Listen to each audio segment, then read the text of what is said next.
Ayan.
Oh, thank you.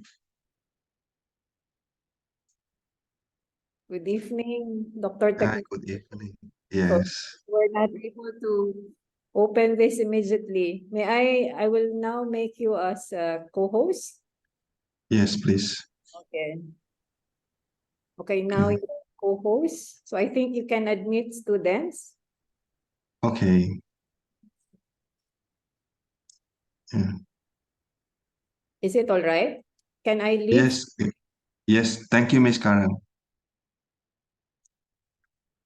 Okay, so for a while, sir? I think I should make you as host. okay, let's host. I cannot because if I leave, it will end. Oh,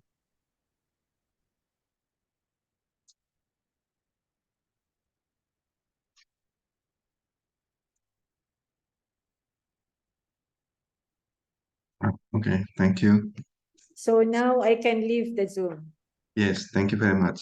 Thank you, thank you. Sorry, sorry. Yeah, sorry for the delay. Uh, okay. Hi, good evening, everyone. Okay. Evening po. Yes. Good evening. Good evening. This is what we discussed last meeting in the land use transportation interaction. I hope you still remember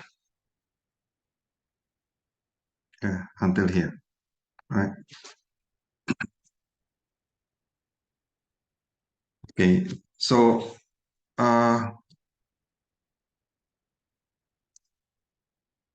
before that, is there anyone got affected by the ask last week or your family member? Nobody.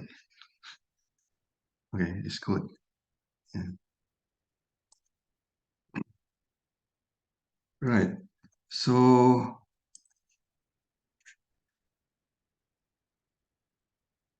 all right, let's go to the meeting. Did I share you with the slide? Can you see my slide? Yes, Yes. sir. Yes, sir. Okay. Okay. So good. Say suppose you can see here is the just highlight. Okay. So this is the land use, and say this is the real city at the bottom level. So you have several network on top of each other, right? So one is probably the road network. Okay, and road network here is for the vehicles, right? So if you want to separate the vehicles in terms of, for example, jeepney route, and then truck route, and then car route, and then motorcycle route, that's fine. So you will create a different network for each. Okay, so a network is basically a matrix. Okay, and what happened is, say that this is the bus route, and say this is the pedestrian route, this is the rail, bicycle, and so on.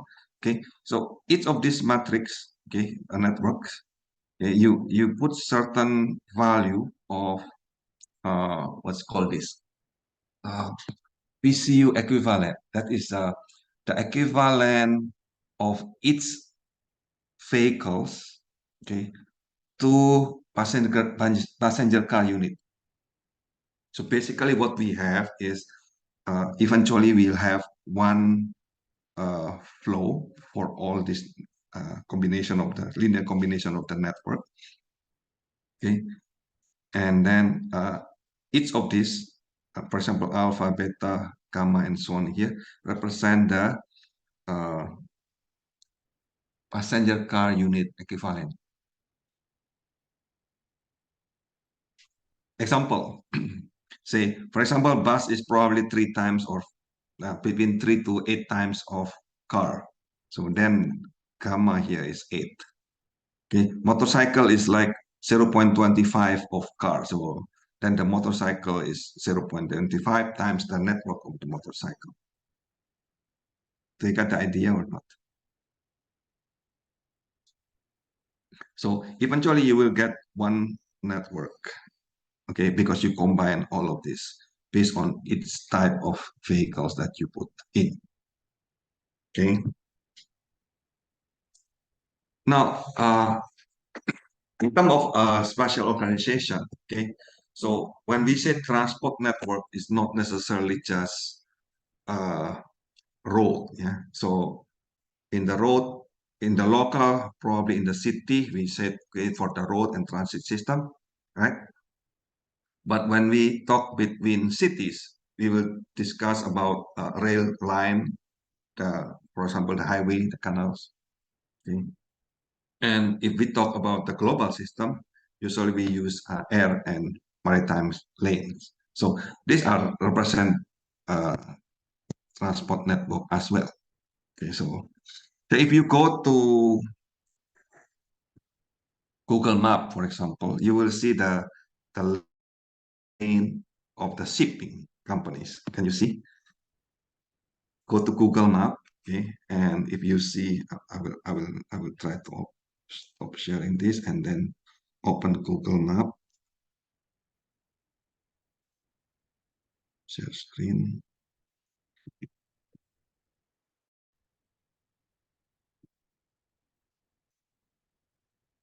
Okay, let me open Google Map here.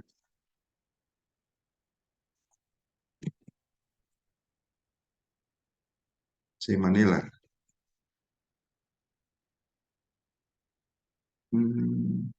Maps. Ah, if you see here, can you see the line here? This is the zip line. Can you see this? Dot line here. So many, right? So this is the shipping line, okay, which is between port to port. Yeah. If you zoom in, you will see the detail. So for for each of these, you can see so the line between which port to which port. So again, okay, the point here is, look, you can also create a network. It's not just for the city, but also for the airport and port, seaport. Right. Now, here is the component of transport system. So basically you have nodes and links. So network consists of two parts. What is the nodes and the links? The nodes represent the intersection, the origin and destination. And then the links can represent the section of the road, can be a rail, can be a road, yeah? Or that links represent the dust line a while ago between port to port. Okay, it's just a connection between node. Links here is represent the connection between node to connect one place to another. Okay, so of course with say the terminals represent the nodes. Okay, of course, there is some friction, right? There are some friction between going to one place to another. Okay, so we call this transport impedance or transport generalized cost. Okay, and then based on this, we have also the next component is basically the one that we transport, which is the people, the freight, or the information. This represents the demand. Now, the challenge of transportation analysis is actually to intervene. That means you have the current system, okay? You have the current system, and you want to create a new policy intervention to improve the current system. Okay, the intervention can be delicate or deliberate. Okay, so that people, okay, the society will use the transport effectively. Okay. Of course, this will have a coordination with other public or private institution. Yeah. And the goal is the goal of the society itself. Yeah? Not the goal is not to transportation have there is no real goal. Okay, the goal of transportation is supposed to be the activities of the society. Okay.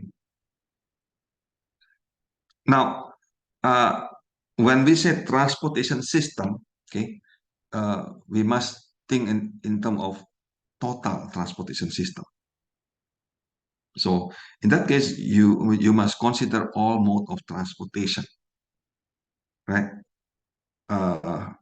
In this case, uh, you consider all the elements of transportation system, right, including the person or the things that being transport, the vehicles, and the network facilities that in which the vehicles will move, including the terminal, transfer point, and the link itself. Okay, so you also need to consider all movements from the origin to destination of each passenger and each good. Okay, so one thing I would like to emphasize here is that transportation network must be strongly connected. So what is strongly connected means? Meaning that from any node, any place, you must be able to go to any other nodes, any other place, and go back home. Okay, so this is the meaning of transportation network, basically. It's a strongly connected network. Imagine that you have a network that you can go, say you from your home to a mall, and then you cannot even go home. Then it's not a transportation network, isn't it? Right. So then, before we go further, I would like to discuss three agents in the transportation systems. I will call this based on the role. It's not the individual. Okay. So let's say we have what is called user, operator, and government. Okay. So the three agents in the transportation system are the user, the operator, and the government. So for each agent, you start to think, okay, what is the decision that each agent can make, and then what are the considerations? Which group actually control over certain particular decision, okay, when it is the time to implement certain course of action. So let's go to the detail. Okay, so let's say the first agent is user of transportation. Yeah. So who are these users? These users are traveler. You, okay, you go from your home to your office to your school. You are user of transportation system. Okay, so the shipper is also a passenger, probably the driver.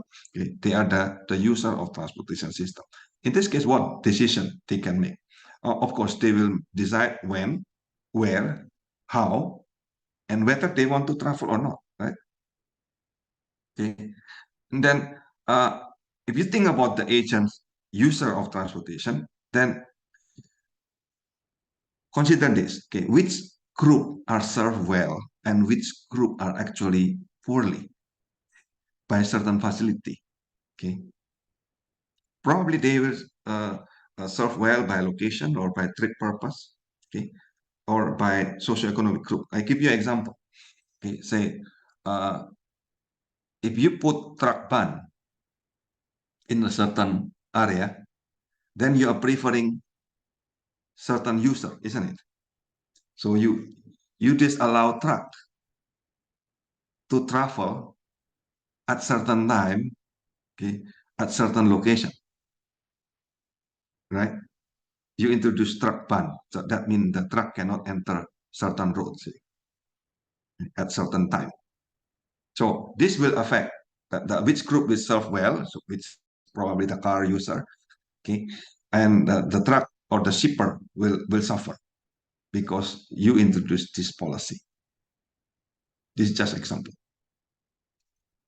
right?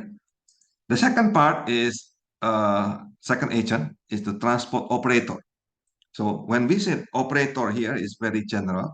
So this can be the fleet company, the cooperative, probably the jeepneys association, or probably the jeepney owners, the air carrier, if it is air transport, the truckers, including the toll authorities or the port authorities, eh, or the highway maintenance agency and so on. Okay, so what decision they will do? Okay, so they will decide the vehicle's route, isn't it? Okay, they will decide the schedule. Probably they will decide the pricing, okay, or the service offer, okay, and what kind or quantities of the vehicles and the physical facilities to be provided, right? And the third agent here is the government. Okay, so what kind of decision the government will do? Usually through taxes, subsidies, and other financial matters that will influence the user and the operator. So the two first agent, the user and the operator, will be influenced by the government decision. Okay, government will also provide new or improved facilities, okay, on the legal and administrative device. What's the purpose? The purpose is to influence, to encourage or to constrain certain decision of the operator and the user. Okay, so take into consideration what is the purpose of subsidy and taxes. Okay, it's very important to understand that the purpose of subsidy and taxes is not to serve the government itself, right? But to influence the operator, the other agent, the operator and the user. So when you introduce this kind of certain policies, okay, you need to understand what is the impact. No? So impact can be in the families, the job, okay, neighborhood that displaced because you create a new facilities or improve facilities, or affected by the environment degradation like noise, fume, air pollution, groundwater change, or the travel time and cost. Okay, so when you make a decision in transport policy, remember these three agents and what are the decisions that they make and what are the consideration on the impact. Okay. Now this is very important diagram.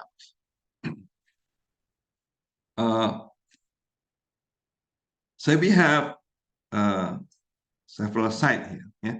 One is the transportation system itself. Okay. So we have the transportation system, which represent the facilities and the service. Okay. And we have the activity system, say your house, your offices, your market. Okay. And this red line, this red arrow represent the government side, and this represent the operator side, and this blue here represent the user side. What does it mean? Mean that government, okay, the trans can influence the transportation system and the activity system, okay, and the operator side uh, will affect the flow pattern. Okay, so look at this. The flow itself is not affected by the user or the operator, but it's an equilibrium between the three agents together. Okay, so based on the policies, then the flow pattern is similar to price in economy.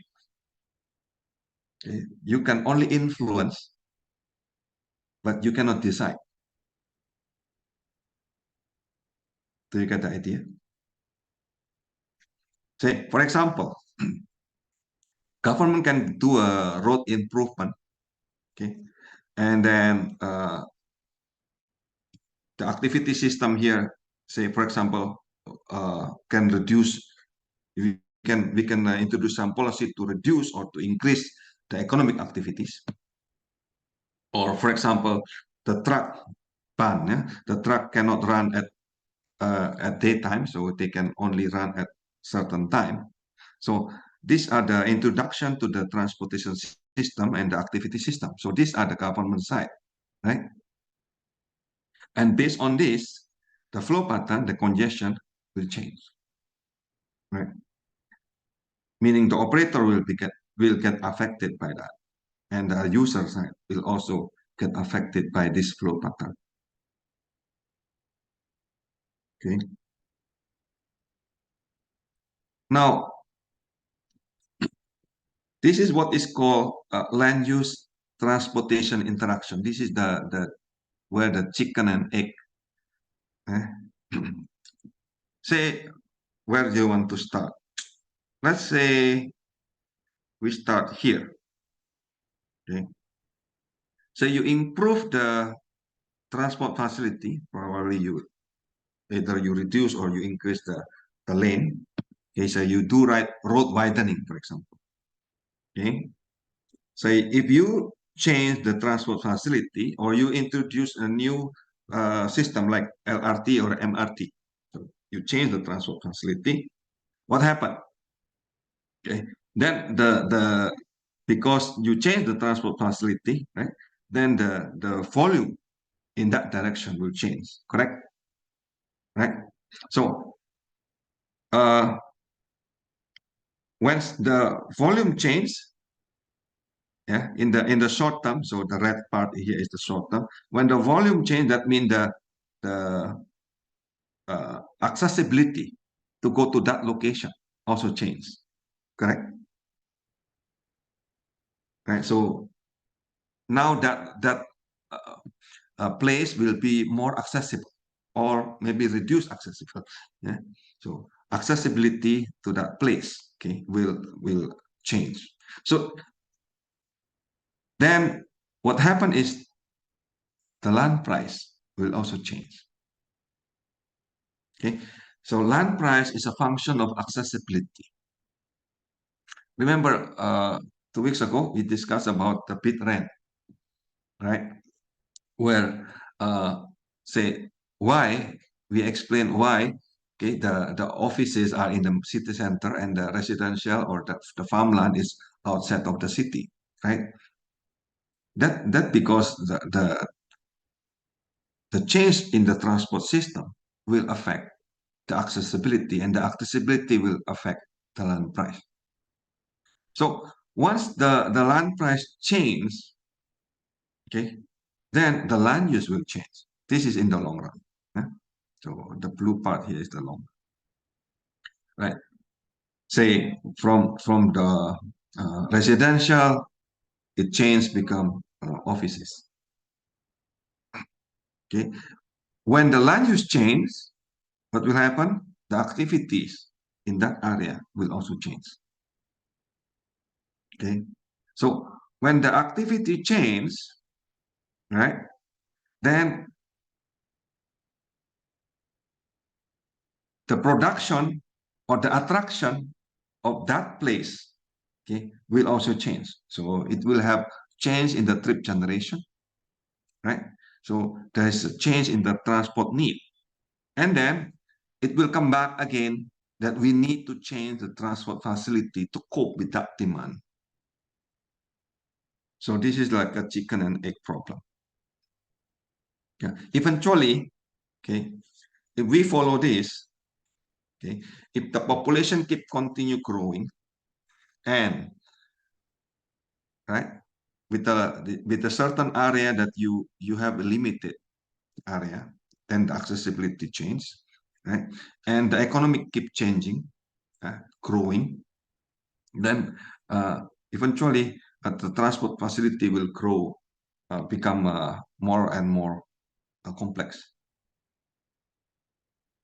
Okay, so up to here, is there any comment or question? Probably. Go ahead. Or give me feedback. What did you learn so far?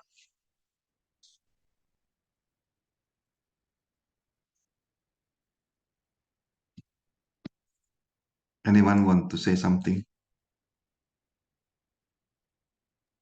Hi, sir.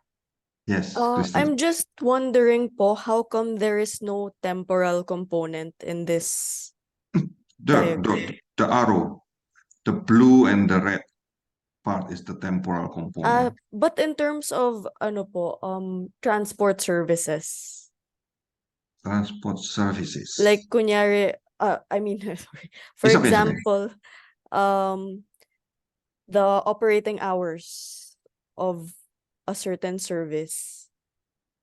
Oh, that will be included in this change of transport facilities, isn't it? Oh, okay. So it's under that one. Under that, right? Okay, I see po. Thank you. Hmm. So this is like a 10 to 15 years, no?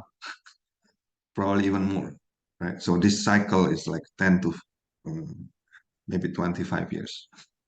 So it's quite long.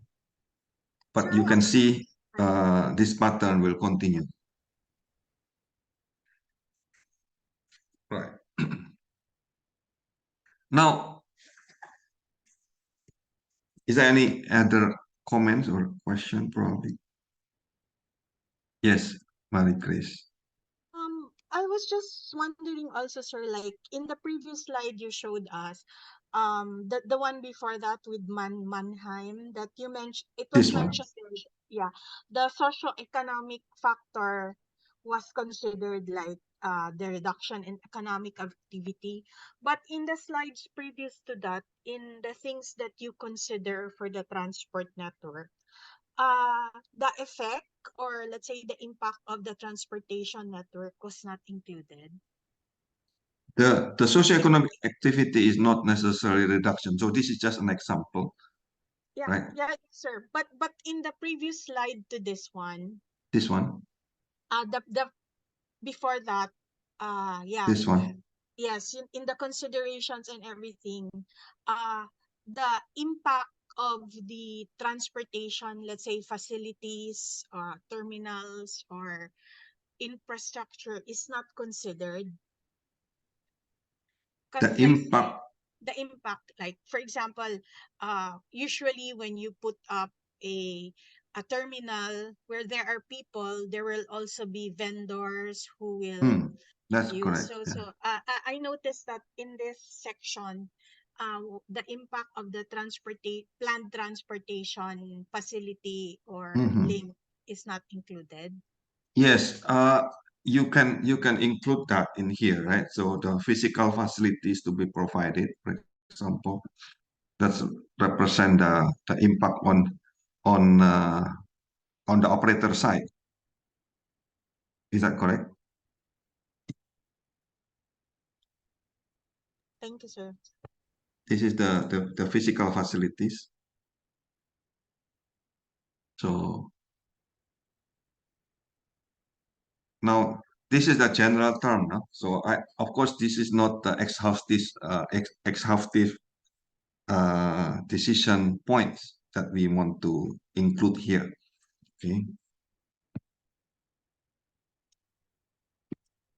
right. Now, with that, okay, we can go to the next point. You probably remember in economic, yeah? we have demand and supply. So demand curve is something on the top left. Okay. So there is a quantity of demand, and then there's a price. Okay. That means increase of demand will reduce the price, right? And then in this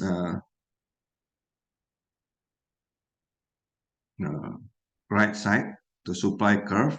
So the increase of supply will actually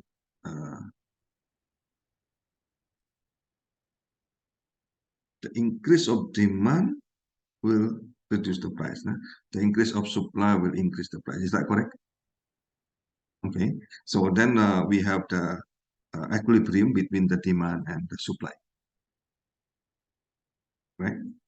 So we will use this idea. Okay.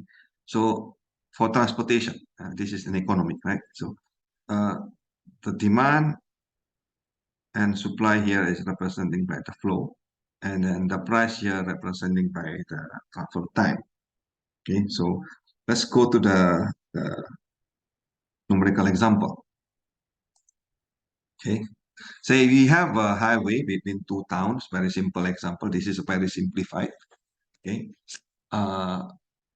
say you have supply and demand, and then you have transportation system and activity system. So supply will use as S, demand is T, and then system transport as T, and then activity system as A. Okay, so the supply here representing by the level of service of LOS. Okay, we measure by the travel time in minutes, and then the demands represent the volume. Yeah, so probably in vehicles per hour. Yeah. Now the transportation system is just simple, say two ways, two lane road, because this is between two towns, so say 10 kilometers. Okay, the activity system is the population or the socio-economic activities. Okay. Now, we want to create the demand curve and the supply curve. Okay, so here is very simplified, so we just use linear model. Okay, just to give you the idea. So the supply represented by the travel time T is a function of transportation system and the demand. Okay, so the transportation system itself represented by these two parameters, which is M and N. What is this? M represent the, say, 10 minutes, which is the free flow travel time. Okay, and then N here is the gradient, that means the congestion effect. So for example, 0.01 minute per vehicle per hour. So the demand represented by the volume V. Okay. Now, how about the demand side? Okay, this is the curve, demand curve. It is again linear. Okay, so demand again represented by the volume. Okay, and then the activities represented by these two parameters A and B. Okay? So what is A? A is the potential demand. So say, for example, we use for that activities, we have 5,000 vehicles per hour. Okay, that means if the T is 0, okay, if T is 0, that means the very bad travel times, right? Then you have 5,000 vehicles per hour. Now, if the travel times increase, okay, we have a negative value here. This is the change of demand per unit times. Okay, I hope you get the idea. So we want to represent demand and supply as very simple curve. It is just linear model. Okay, so I just put numbers here. Now, we want to get the equilibrium, so we combine the two. Yeah? We combine the two, so we have T equal M and V. So this is the value a while ago. Then we solve this. Okay? For V and T, we have two equations and two variables, right? So we can just solve this easily.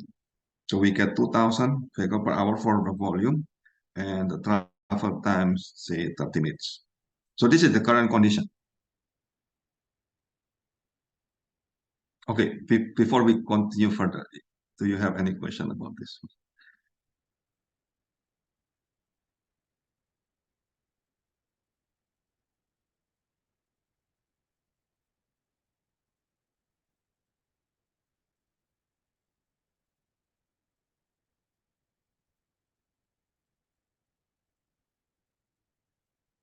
Do you have any question about this?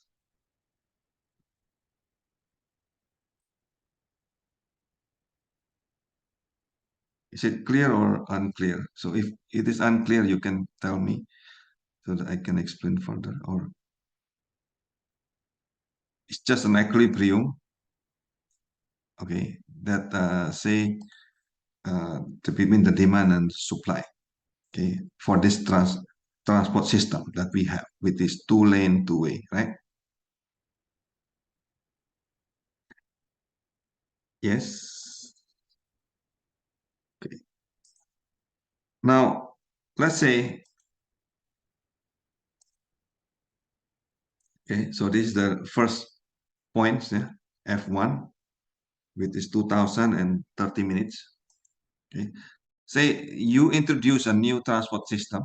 So in this case, you have a new highway built as an alternative link. Okay. So because you have a new highway, of course, the congestion effect is reduced. No? So earlier, how much is earlier? The value is 10. So 10, 1% here. Now you improve it, now become 0.05. So with this, okay, you can get a new equation, and based this new equation, you will get the volume, okay, and the travel time, right? So the volume earlier was how much? 2030 minutes, okay, because the new introduced new transportation system, okay, the congestion effect is reduced, so the volume increase. Okay, from 2000 become 2600. Okay, so from 2000 becomes, and then the travel time reduced. From 30 minutes now become 23 minutes. Okay.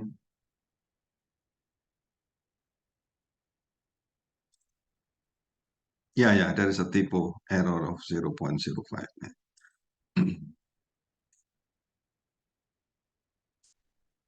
Okay. Next, what happens if we change the activities? No? Suppose the population and the economy also increase. Okay, after some times. Okay, so a while ago was 5,000. Now, because population and economic increase, of course, the potential demand also increase, right? So 7,500. This is because the population increase. Okay? And then because economic increase, okay? So the value of time also increase. So then from 100 now become 150 negative. So this means they are more sensitive. Yes. Okay, so say with the introduction of the new highway a while ago, this is we keep constant. Now the activities change. Okay, and what happened is now we have a new equilibrium.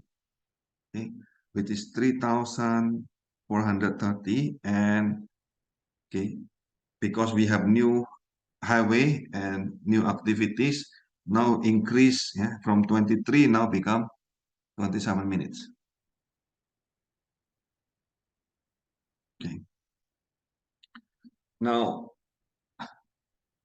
because this is a scenario analysis, so we can check, okay, what will happen if the activity changed, but we did not introduce the highway earlier.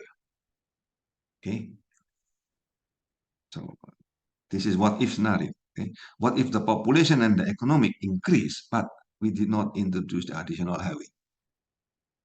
Okay, that means we still keep this new activities value, but this is the old system that we put earlier in the beginning. It is from the F1. And you see, okay, because we use the old transport system and there is a new activities, okay, now we have the F4. Okay, from 2000 increase, yeah, because of the activity increase. So we increase become 2,400, but the congestion level become worse, right? Become 34 minutes. Can you see this? Okay, so this is the summary. No? So initially you have 2000, okay, volume and then 30 minutes, right? Because you introduce activities, okay? You introduce activity system, so the volume increase, and because you did not use a new transportation system, what happened is become the worst, 34. But if you introduce a new transport system, when the new activities coming in, then this is the best. So this is the volume increase because of the activities, but the transport system still can cope with it. Okay, but if you only introduce the new transport system without, okay, additional activities, the population keep constant. So this is yes, of course, this is the best in terms of the travel time. Okay, but the activities does not change much. So I hope with this simple example, okay, I can show you how the activities and the transport systems, okay, works, okay, and how the scenario analysis works. Of course, this is very simple model, very simplified model. It is just linear. The real model will be much more complicated than this later on. Okay. Is this clear or not? Okay, if you have any questions, so please don't hesitate to ask. Yeah, so yeah, in this topic, I just want to say that transportation is just a derived demand of human activities. Okay, so our goal for the transportation analysis, okay, of course, to improve the transportation system, but at the same time, we don't want transportation for the transportation. We want transportation for the activities of the people. Okay, we want to create a living city. Okay, we don't build transport for transport. And using very simple demand and supply analysis, we can have a basis for planning. Right. Oh, time for discussion. So if you have anything to discuss, go ahead.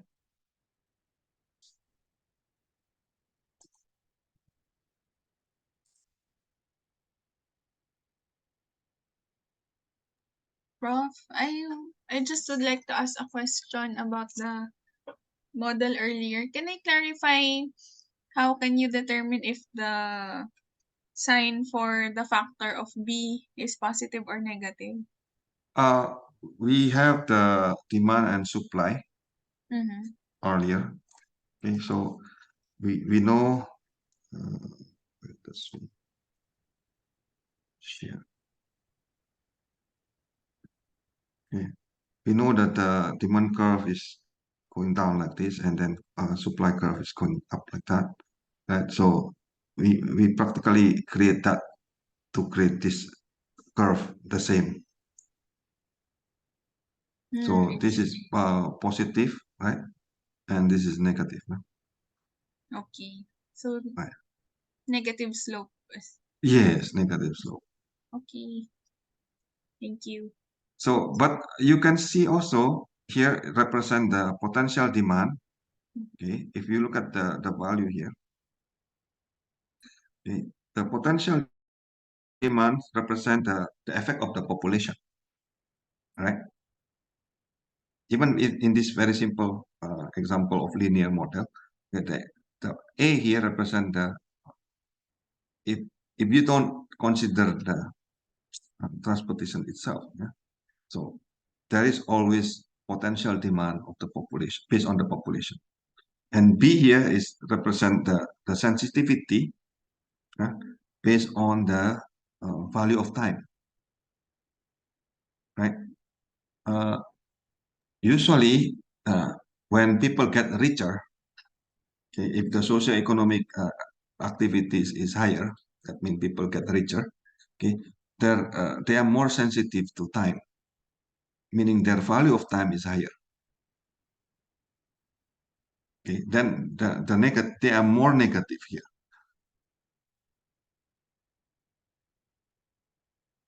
Right. So that's the explanation of this basic model. No?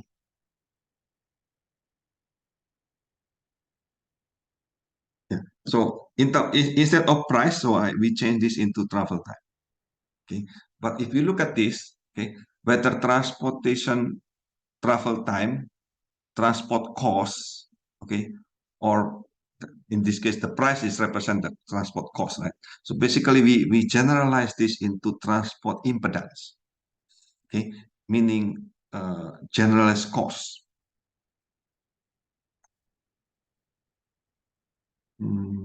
Let me get generalized cost. Okay, so generalized cost can be the cost itself, okay, price, time, distance, inconvenience, insecurity, in uncomfortability. So all of these are transport impedance, right?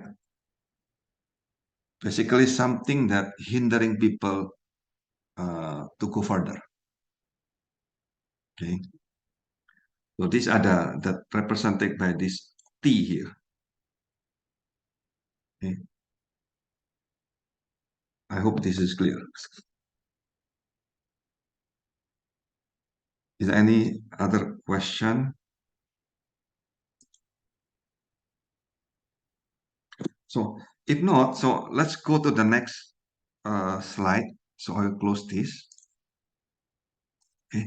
So the next one is the basic modeling fundamental.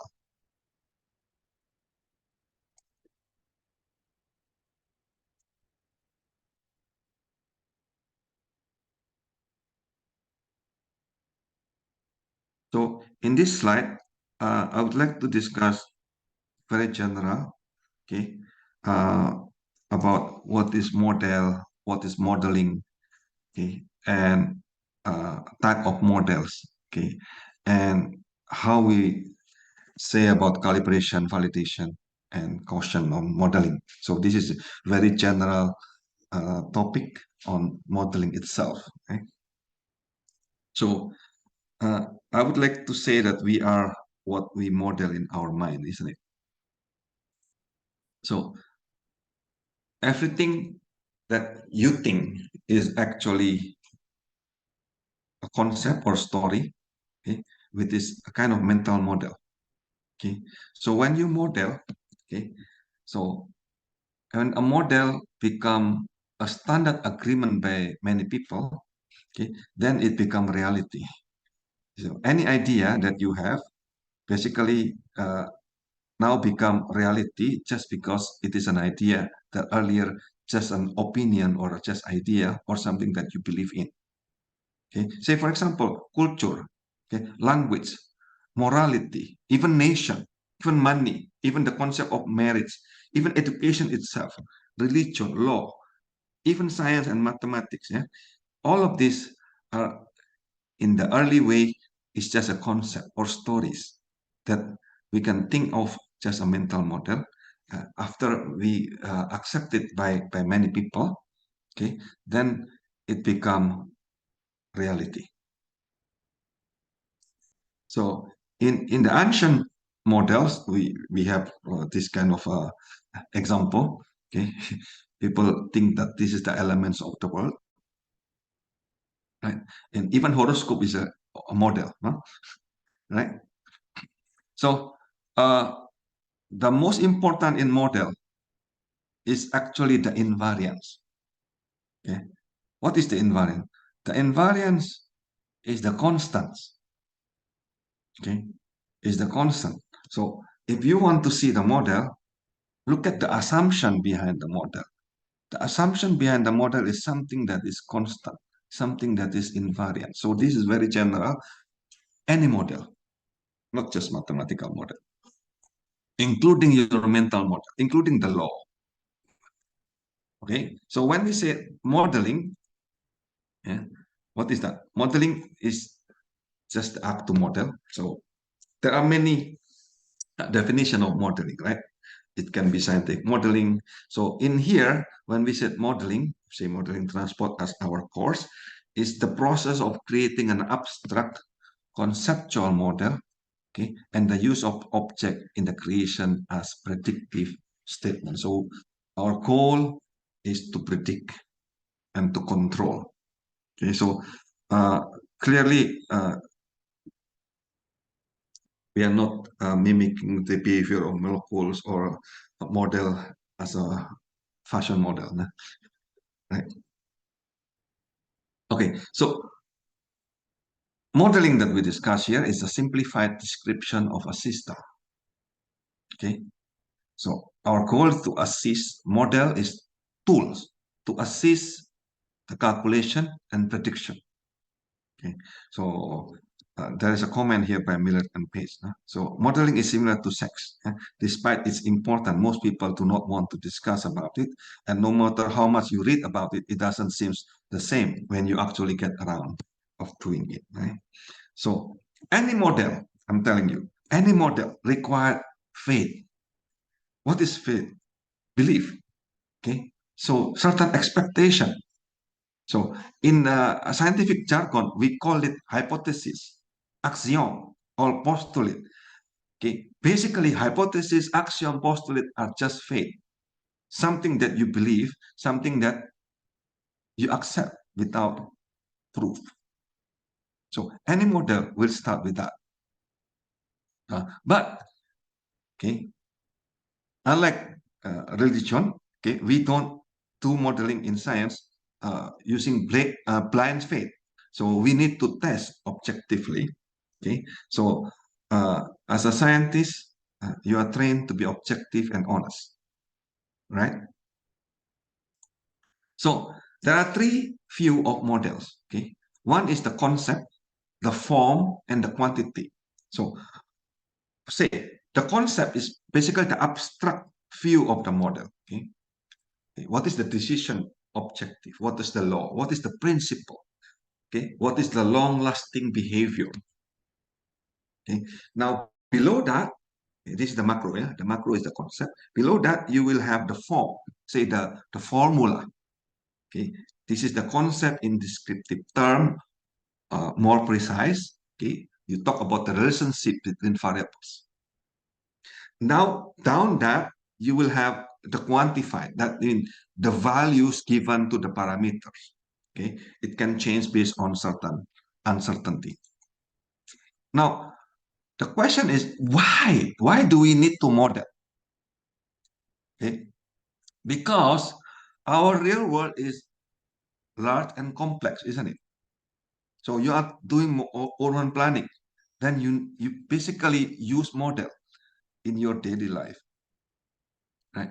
So you want to do a transport planning, again, you need to have very complex things in the transport system that you need to idealize. Okay, you want to evaluate. The purpose is to evaluate the alternative course of action. That means you have the current system, you have the proposal. Okay. Now, what happens if you don't use model? Okay. Then you will experiment with the system in the real system itself. Okay, that means directly from your mental model based on your concept that you have, and then you directly implement in the road. For example, you say, okay, I'm the decision maker. I will build the road. I will widen this and so on. Okay, then you experiment with the people directly. This is the most expensive and probably the most stupid way, right? Because you directly experiment with the system. Okay, using model, you will provide efficient learning process to increase your understanding and to enable wise decision. You can create the optimization, yeah, rather than doing it in the real system directly. You experiment using computers, for example, okay, using mathematics, like the one that we just did a while ago, a very simple model of linear model. Okay. We can ask what if scenario. Okay. Then when you get the optimum system, that is the one that you will implement in the real world. Okay, this is why we need to model. So, say you have a real world situation, right? And then you create assumption based on that real world, okay? And then you model it, okay? And then what you do is to solve that problem in mathematics or in experiment in the computer until you find the actual solution. Then you implement that solution in the real world situation. Okay, why don't we just go directly from the real world to the real world situation to the real world solution? This is the most stupid way, I'm saying, because that is the most expensive, because you don't get the real optimum by experimenting directly in the real world, right? So that's why we need modeling.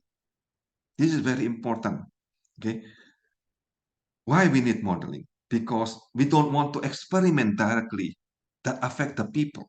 We want to experiment in the model itself. Okay, once we are sure this is the best solution, that is the one that you will implement in the real world. Did you get it? Okay, now there are 3 levels of models. Okay, number 1 is description of the phenomena. So, say you have a function, okay, you have variables. Say, let's say you have an input of xi, okay, the output is y here. Okay, this is the output, and you have certain parameters, alpha. This f represents the function. So, look, in any model, you already know the function, okay, and you know the input and output variables, right? And when we said we calibrate the model, that means you will learn the parameters. In the example a while ago, okay, let me get the pen. You have y equal to mx plus c, right? That is the linear model a while ago, right? So the alpha here is the m and c, right? So your model is this one. This is the function. Okay, this is your input and this is your output. Is that clear? So now in the level 1, with this description of the phenomena, okay, you will get the model itself, the input, the output, and finally you will learn how much is the value of the parameters. Like a while ago, say minus 100 or 150. Okay, based on the data, you can get this. So based on the past value of the data, okay, then you will decide the current value of this model. Now, what happened in the many field of science are still in this first level. Okay? They can describe the phenomena, but they cannot predict. Yeah? In the second level of model, okay, so it's a model that create prediction. That means you can predict what will be the future phenomena. Okay, so if your model can do the second level, that means you can already predict. Okay, so I want to show you the most important part of the model is the invariant. Remember the tau of the invariance. Okay, so when you want to predict the future, yeah, based on the past and the current, then these are the most important two things. Okay, number one, something that you learn here, the parameter does not change. What's the meaning of this? That means what you have in the past will decide the future. This is the basic assumption of any model. Second, the model itself, the function, okay, will not change. So there are two things. There are two invariants here. One is the model itself, the function f, and the parameter alpha that you already calibrated in the first level. Okay, so then when you say prediction, what's that mean? That means you have the input x. Okay, you want to predict the output y. Right? So you have x as an input, you want to predict y as the output, given the f, the function, and the alpha. That's the meaning of prediction. Any prediction should have the invariance. Now, certain model can be predicted. Okay, so you are happy, you are in the second level. But the third level of the model, what is that? Optimization, control. That means, okay, if your model go to up to the third level, you can also not just predict, but you can also control your future. How? How you control the future? Okay, again, the basic assumption is this. Number one, you have the inverse function and the alpha that you learned a while ago, okay, in the first level does not change. Yeah, these two are the invariants that you need to hold in any model. So optimization or control means you have the output. What is the output here? The target, the expectation, the one that you want to get. Okay. Then you ask, what will be the input to achieve that target?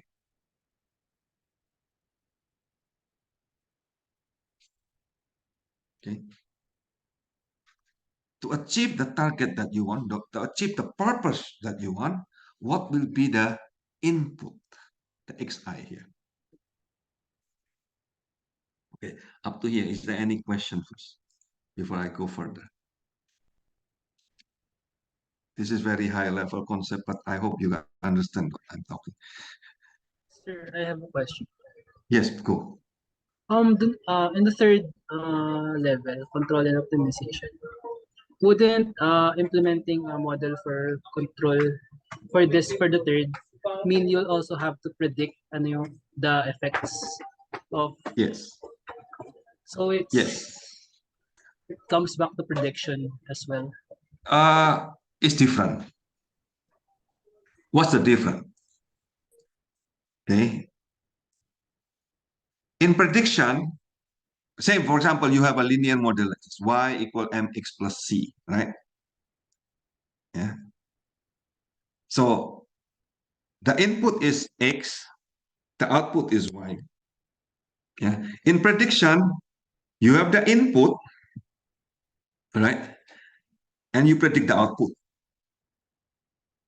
In control, You have the output, you predict the input. So if you say, yes, it is, in a sense, is a prediction also. Yes, it is. But now you don't use the actual function, but you use the inverse function. Assuming the inverse function exists. So it's not the same as the prediction because this is different function, no? The inverse function.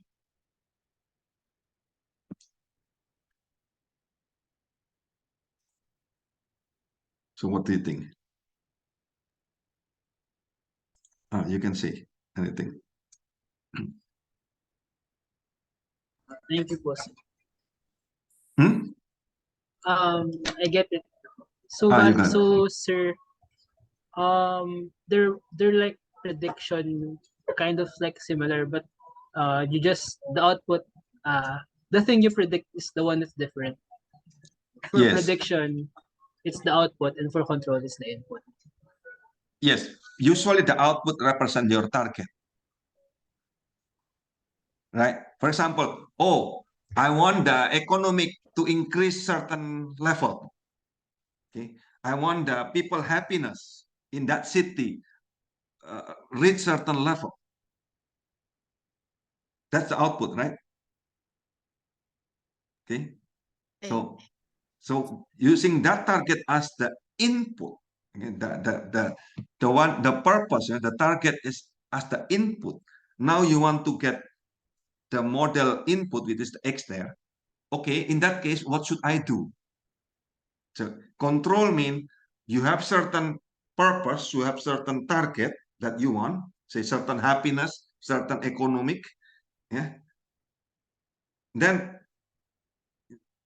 what is the way to achieve that target?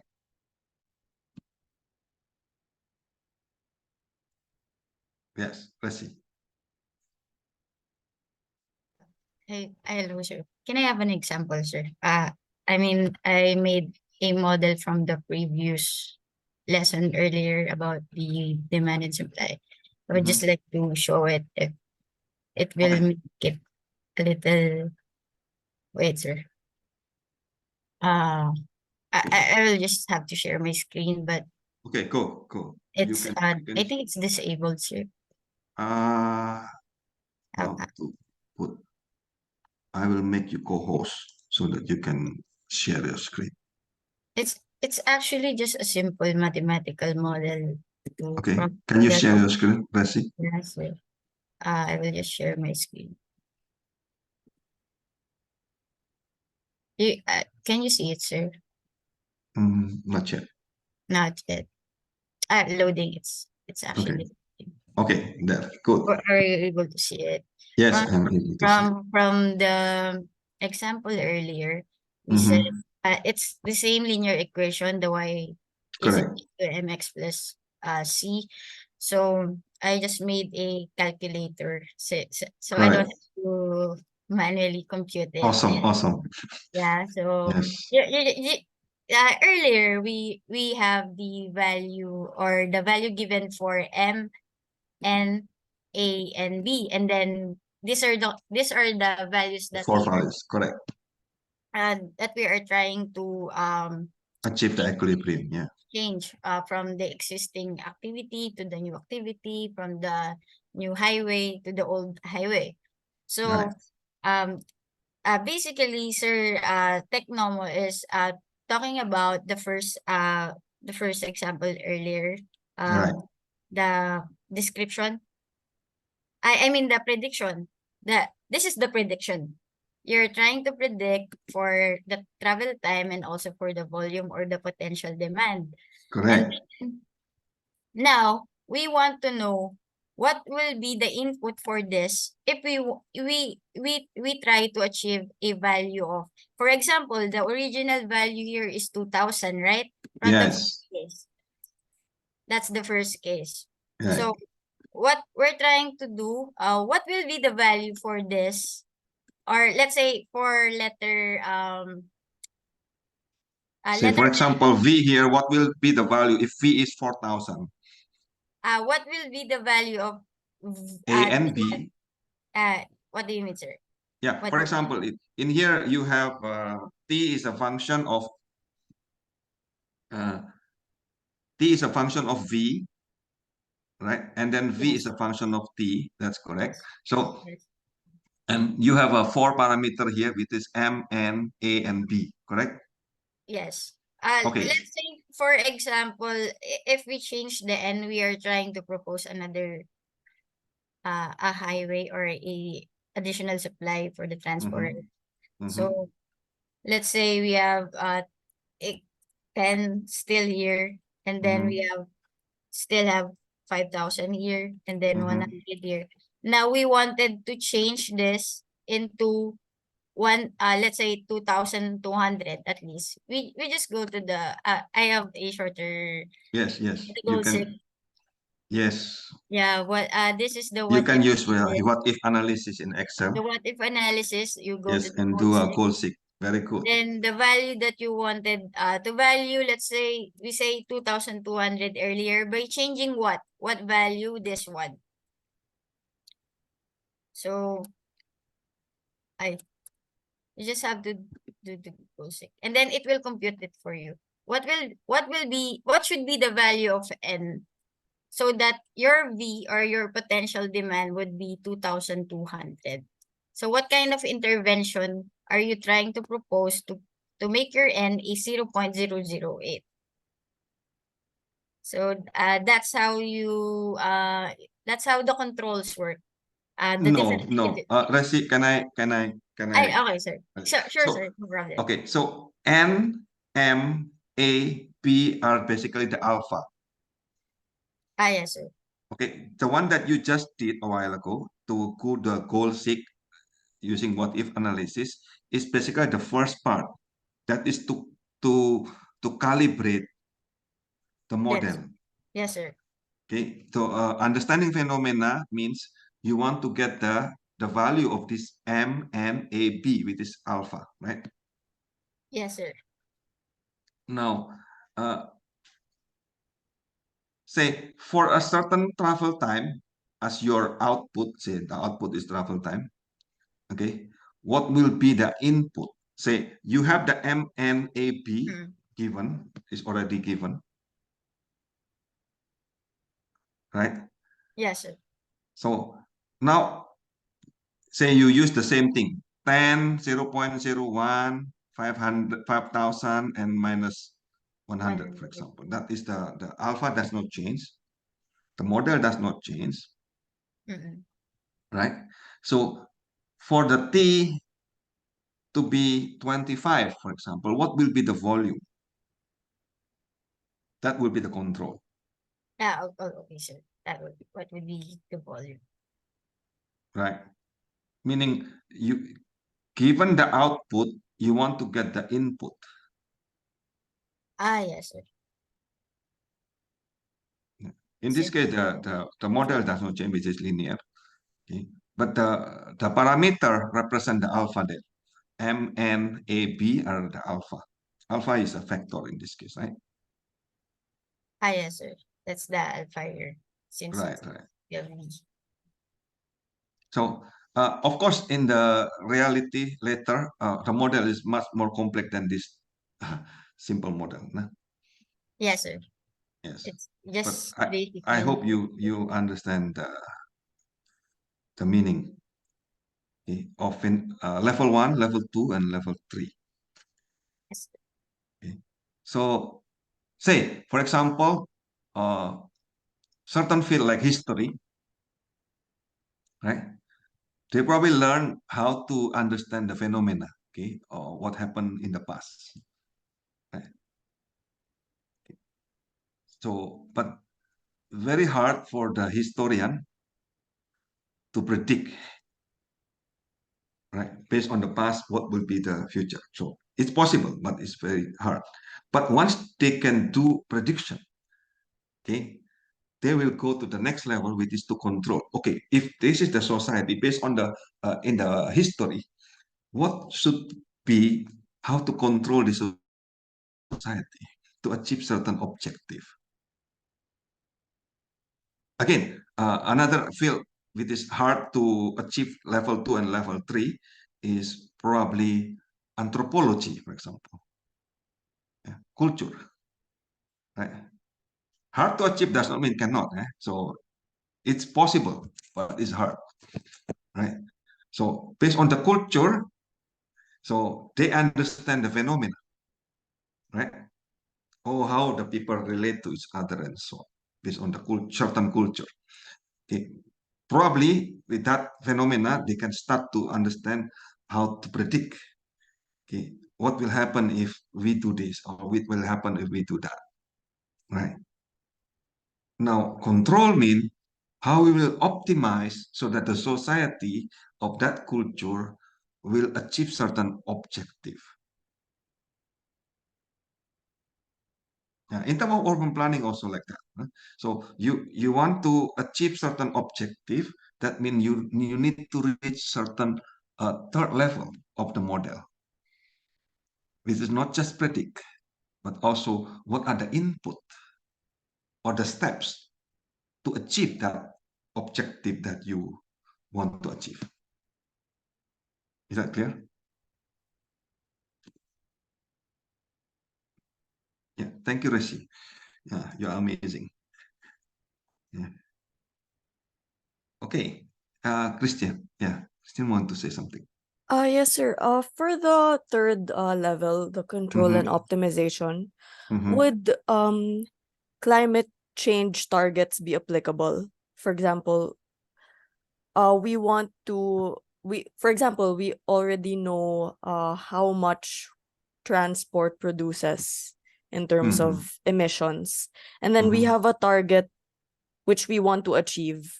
Is this Correct. level of model Yeah, applicable? this is the third level, no? Okay, Which is the control. I Correct. see. Yes. Yun So lang naman po yung you question. already That's know, yes. Yeah, you already know this is the level of CO2 that we want, and these are the input that we need to do, right? This is the third level, which is to control. Right. okay. Thank you, sir, Exactly. for the Very good. clarification. Yes. Thank you. Thank you for a good example here. Thank you. Right. So in level 1, okay, we want to understand the behavior, okay, the phenomena. So in this case, when you create a model, right, okay, there are several important things that you need to understand. Number one is parsimony. What's that mean? Meaning you simplify. Model is not reality, okay? Model is not reality. I will tell you this. Model is always wrong because model is not reality. But some model are useful. Okay, so that means you simplify, you exclude certain irrelevance. Okay, so you use the familiar concept, the form, the procedure that you have, okay, to produce parsimony model. Just simplification, right? Second, the perspective. Okay, so what is the relative importance of this various model? Okay, what are the characteristics? We want to know what they do, what they do not affect. I give very simple example. Say you want to model a road in certain area, right? Do you include the bird? Do you include the ant that live there? Probably no, right? You don't include the insect that is actually living in certain areas because you want to create a model of a highway. But I'm telling you, so there is a road, certain road in Japan, for example. Okay, they want to create a highway. Okay, and because they don't model the insect, okay, in that route of the highway, okay, and some biologists found out that there is insect that only exists in that area. Okay, biodiversity. Then what happened is the whole highway route need to change to avoid that area of the ant, okay, with this special Japanese ant that only exists there in the world. Okay. Yes, you don't model that in the beginning, but okay, certain irrelevance can become relevant when this is important. Do you get the idea? Okay. So model does not include everything. We simplify things. Okay. But certain things that we simplify, sometimes we think it is irrelevant, can become relevant.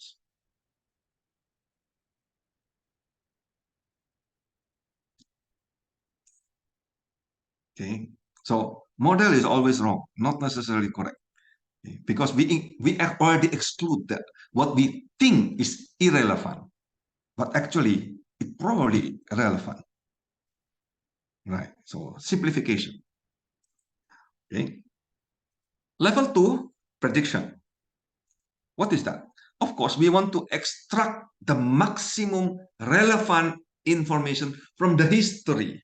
Okay, when we said we predict, don't forget, there's an assumption here. When you put parameters alpha there or the value MB, something like A, B, MN a while ago, right? So that is the past that you put into values to predict about the future. Okay, based on prediction, then you can say, okay, what kind of change of intervention that need to be done in the system. Okay, so you can quantify this level while retaining the form, the concept. So the form and the concept of the model, okay, the function does not change. The idea, the concept does not change, but the value change. That is the meaning of prediction here. Right? So the third level is to control. That means you want to influence. You want to influence the behavior of the system of the model. Yeah. So, well, not everything you can control. That's clear. Okay. So some aspect can be controlled partially. So for example, the weather affect the farmer, but the farmer cannot control the weather, is it? Yeah. So, but the farmer can control certain decision. For example, by creating a greenhouse, for example, to change the weather inside that. Right. So, one way to do a control is to investigate the robustness of the system, yeah? To finding the elasticity, the sensitivity of its component. Yeah? Usually want to know what will be the effect of small change in its value, in its input variables. That is how to control. Yeah?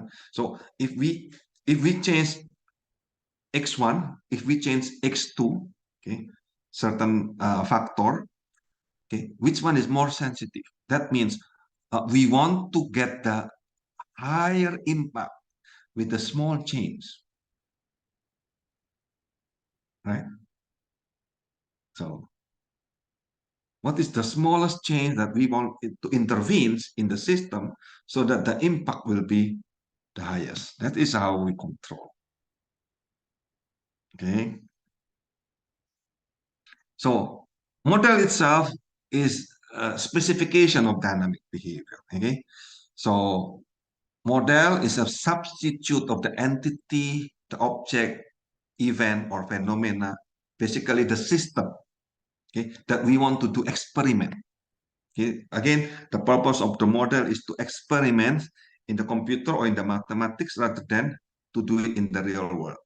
So once you do the real experiment in the system, in the mathematics or in the computer, you get the optimum value, then you implement that in the real world. Okay. If all the assumption is correct, okay, then of course your system in the real world will become correct also. Okay, but if your assumption of the model is incorrect, then the real world will become incorrect. Okay, so again, to model is to abstract from the reality into a description of the dynamical system. Okay. Important here is to understand that modeling is basically a language. Okay. To describe the system at certain level of abstraction. So these are example of entities. No? Say if you have a gas station, then you have, say, for example, the cars and the trucks. Yeah? You have certain pumps and certain attendants, and probably you have certain queue. Yeah? Okay. If you have a ecological system, probably your entities predator, the population, and the prey population. Yeah? So on these are the others example, the widget manufacturing, okay, or the restaurant or hospital emergency rooms. These are the example of entities and the queue usually we use to model. Now, model itself can have many forms, yeah, and can serve many purposes. Okay, so I will divide model into two.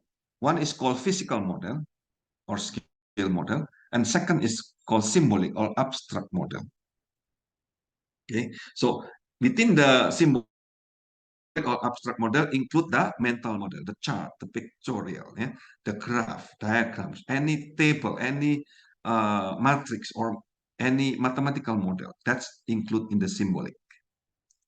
So the scale model is basically the physical model, that 3D physical object that look exactly like the actual size, but the smaller one. So for example, aerodynamic model of the plane, or in the architect, usually they create the miniature, right, of the city or the house. Okay? So these are the scale model. Okay, so sometimes the scale model can be expensive to build, but nowadays with the 3D printer, okay, you can help easily to build that scale model. Yeah. So the problem with the scale model, physical model, is it does not generally lend itself to systematic optimization. So you can go to the first level, description of the phenomena. You can go probably to the second level, which is prediction. But to go to optimization, which is the third level, is hard using physical model. Okay, so it's more of evaluation tool rather than the mean for optimization. So, and when we said majority in our class is about mathematical model, right? Simulation model. So that is belong to the broad class of what is called abstract or symbolic model. Okay, any set of rule, any set of relationship that describes something, okay, anything, is a model of that thing. So this will include the mental image, okay, include the literary description. Say you have a game, yeah, sport game. The behavioral rule of the games is an abstract model.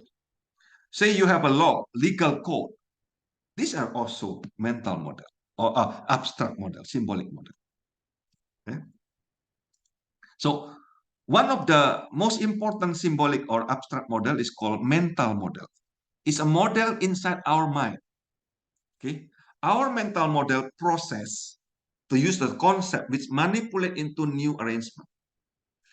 These concepts are not the real system. Okay, so when you think of something, okay, what you perceive based on your sensor, the eyes, the mouth, the ears, the skin, the touch, okay, and then you process inside your mind. These are mental model. Okay, it's not real things. This is something that you perceive in your mind. So they are mental model. So mental model are abstraction based on our experience, based on our education, based on certain purpose, certain context. So our experience, okay, our education has been filtered and modified, okay, based on certain culture, certain education, certain families that produce our mental model that represent the world around us, isn't it? Okay? So every one of us is uniquely different because we have different mental model.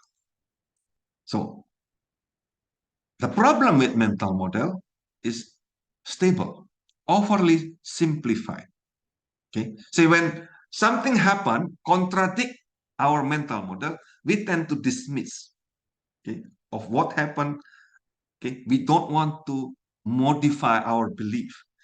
We are inert. We don't like to change our attitude. We don't want to change our prejudice, opinion.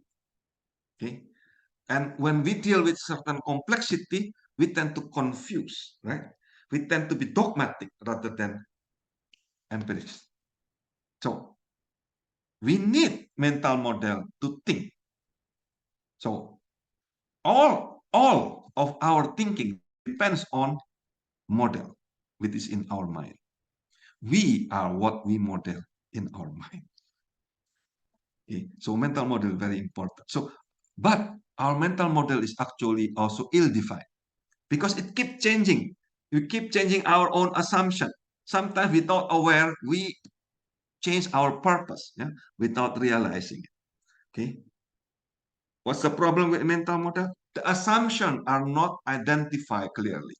So it's not easy to communicate with others. Okay? And we cannot manipulate it effectively.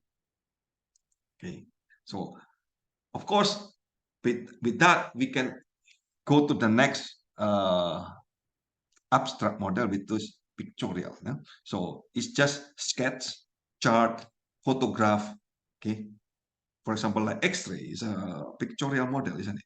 The bar chart, the pie chart, okay? Aerial photograph, okay, is a pictorial model. Any diagrams that you put, huh, is a model. So pictorial model can be used for decision process. Okay, yes, they can be used for optimization as well. Okay, so the diagrams, for example, the flow chart, the graph theory, the UML diagrams, these are special type of pictorial model that illustrate the interrelationship between the components. Okay, again, this is also very useful for optimization. Okay, for example, network analysis. Matrix is another, or table is a common model for decision analysis. No? Again, matrix represents the relationship between certain variables. Okay. Again, matrix can also be used for optimization procedure. Now, here it is. The most powerful, the most flexible, and the most abstract language is mathematics. That's why in our course, okay, this is introduction. So my purpose is to say, look, it is easiest model to manipulate, to analyze, to optimize. Okay. I hope you don't be allergic to mathematics in this course. Okay? Yeah. So it can be used to represent extremely wide variety of actual problems. No? So mathematics is very simple, consists of variables, parameter, and functions. Function is just relate variables with the parameters. Okay? It can be well used, very powerful. It can be abused also, right? If you can mislead using mathematics and statistics, no? Okay? But depending on the objective and view of the system. So, because this is very powerful, right? So, the heart of mathematics usually come with in the form of equation.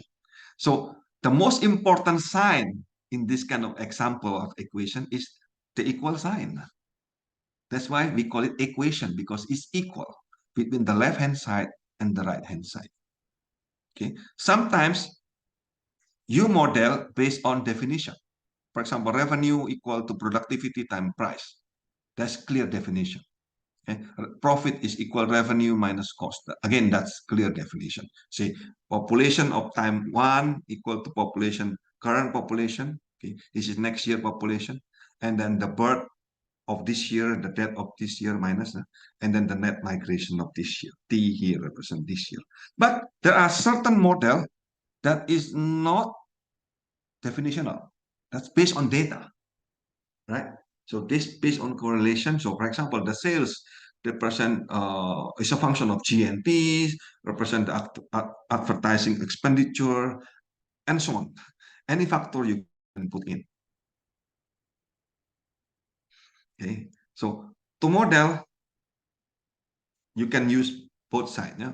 Based on definition that clearly you know this is the meaning of the model, or you base it on data, empirical.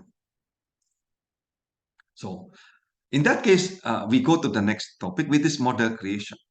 Okay, any model require simplification, parsimony. Okay, so the success of model, it ties to its ability to capture the behavior of the real world. So here is the procedure to create a model. Number one, any model, okay, that you want to create must have certain objective. So you identify the real world situation. Okay, what you want to study? Okay, what the problem you want to handle? What is the possible concept solution?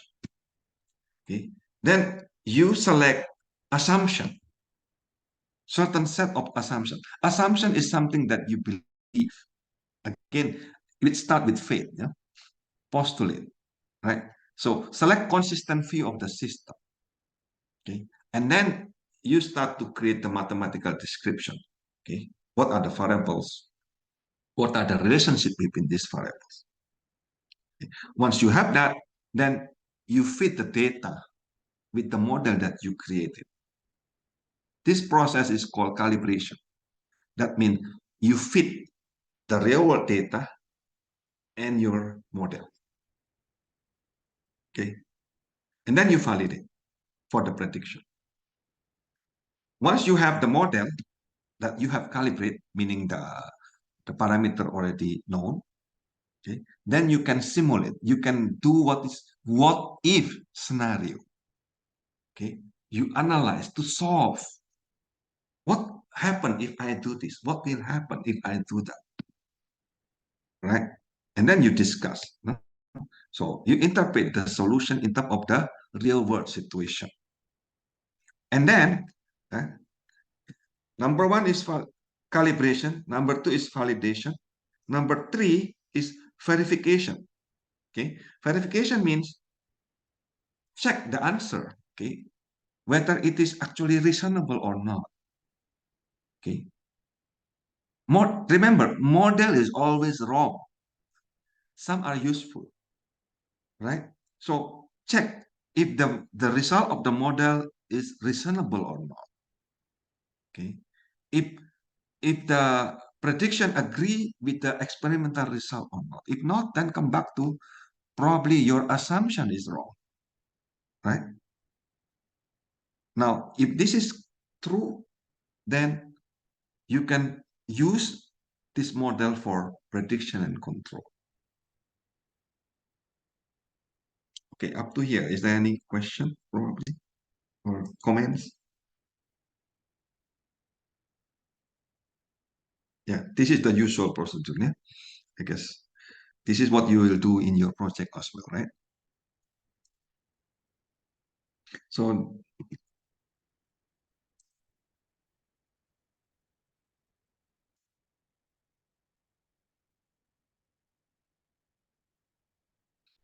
right, so you start with the project description, right? And then you create what is the concept here, okay? And then you create the model, the function, simulation model, and then you do program. Okay? Yeah. So some program already established you can use, right? And then check whether this is validate or not. Okay, if there is some flaw in the model, then you need to come back. Now this is a process, no? that have a feedback here. So once you have that correctly, okay, whether you achieve your goal or not. Okay? When you achieve your goal, then yes, you can have a conclusion there at the end. Yeah, so this is the summary. Okay, a while ago. So problem. Okay, what is the current situation? You set some hypothesis about the proposed solution, and then you set up the mathematics and simulation model. Okay, and then you gather the data. If you don't have data, so you can assume something. Okay, and then you calibrate that. Okay, the model using real world data. And then you validate.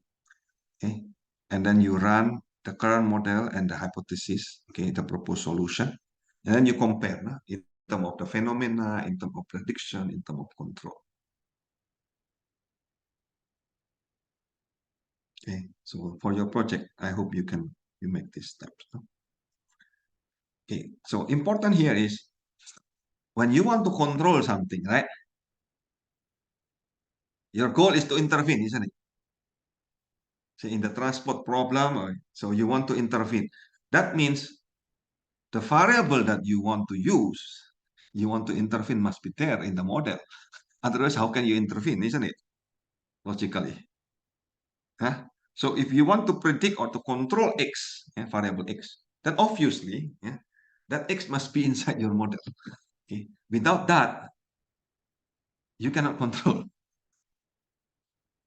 So this variable that you want to predict, you want to control, you want to manage within your system is called policy variables. So this policy variable must be inside your model. Otherwise, you cannot predict. Otherwise, you cannot control. Is it clear? Yeah. Say, for example, you want to predict time. Then, of course, you need to create model that include time. Right? You want to predict space. Then you need to include that space inside the model. Say you want to predict hospital, for example. The number of patients in the hospital at certain years. Then you have time component, you have the hospital component. Then these two must be inside your model. Okay. These are policy variables that you need to intervene. So before you do intervention, okay, you already have hypothesis. That means, okay, this is what I want to do. Yeah, the purpose. Then you include that in the model. Clear, yeah? Without goal, without hypothesis, without the proposed alternative, you don't have the model. Right? Because the variable that you want to include must be there first inside the model. Is it clear?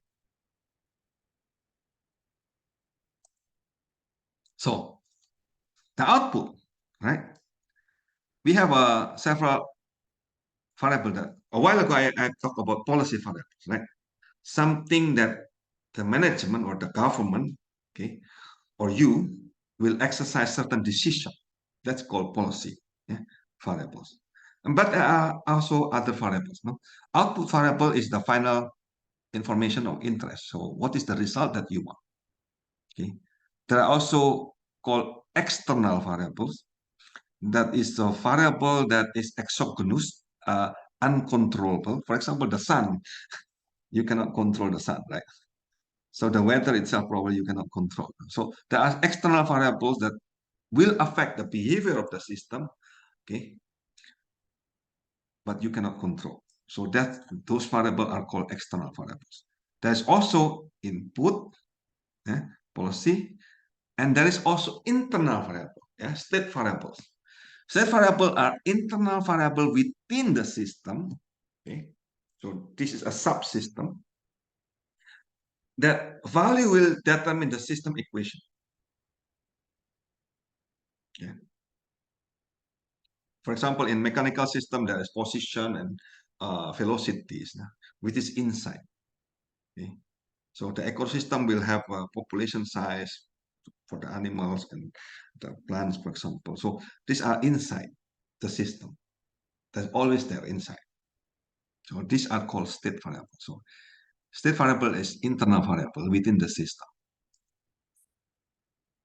Okay, so this is the example. Say you have an output yt here, okay, and this yt is depends on the system input u. Okay, when we put t here, it means the time.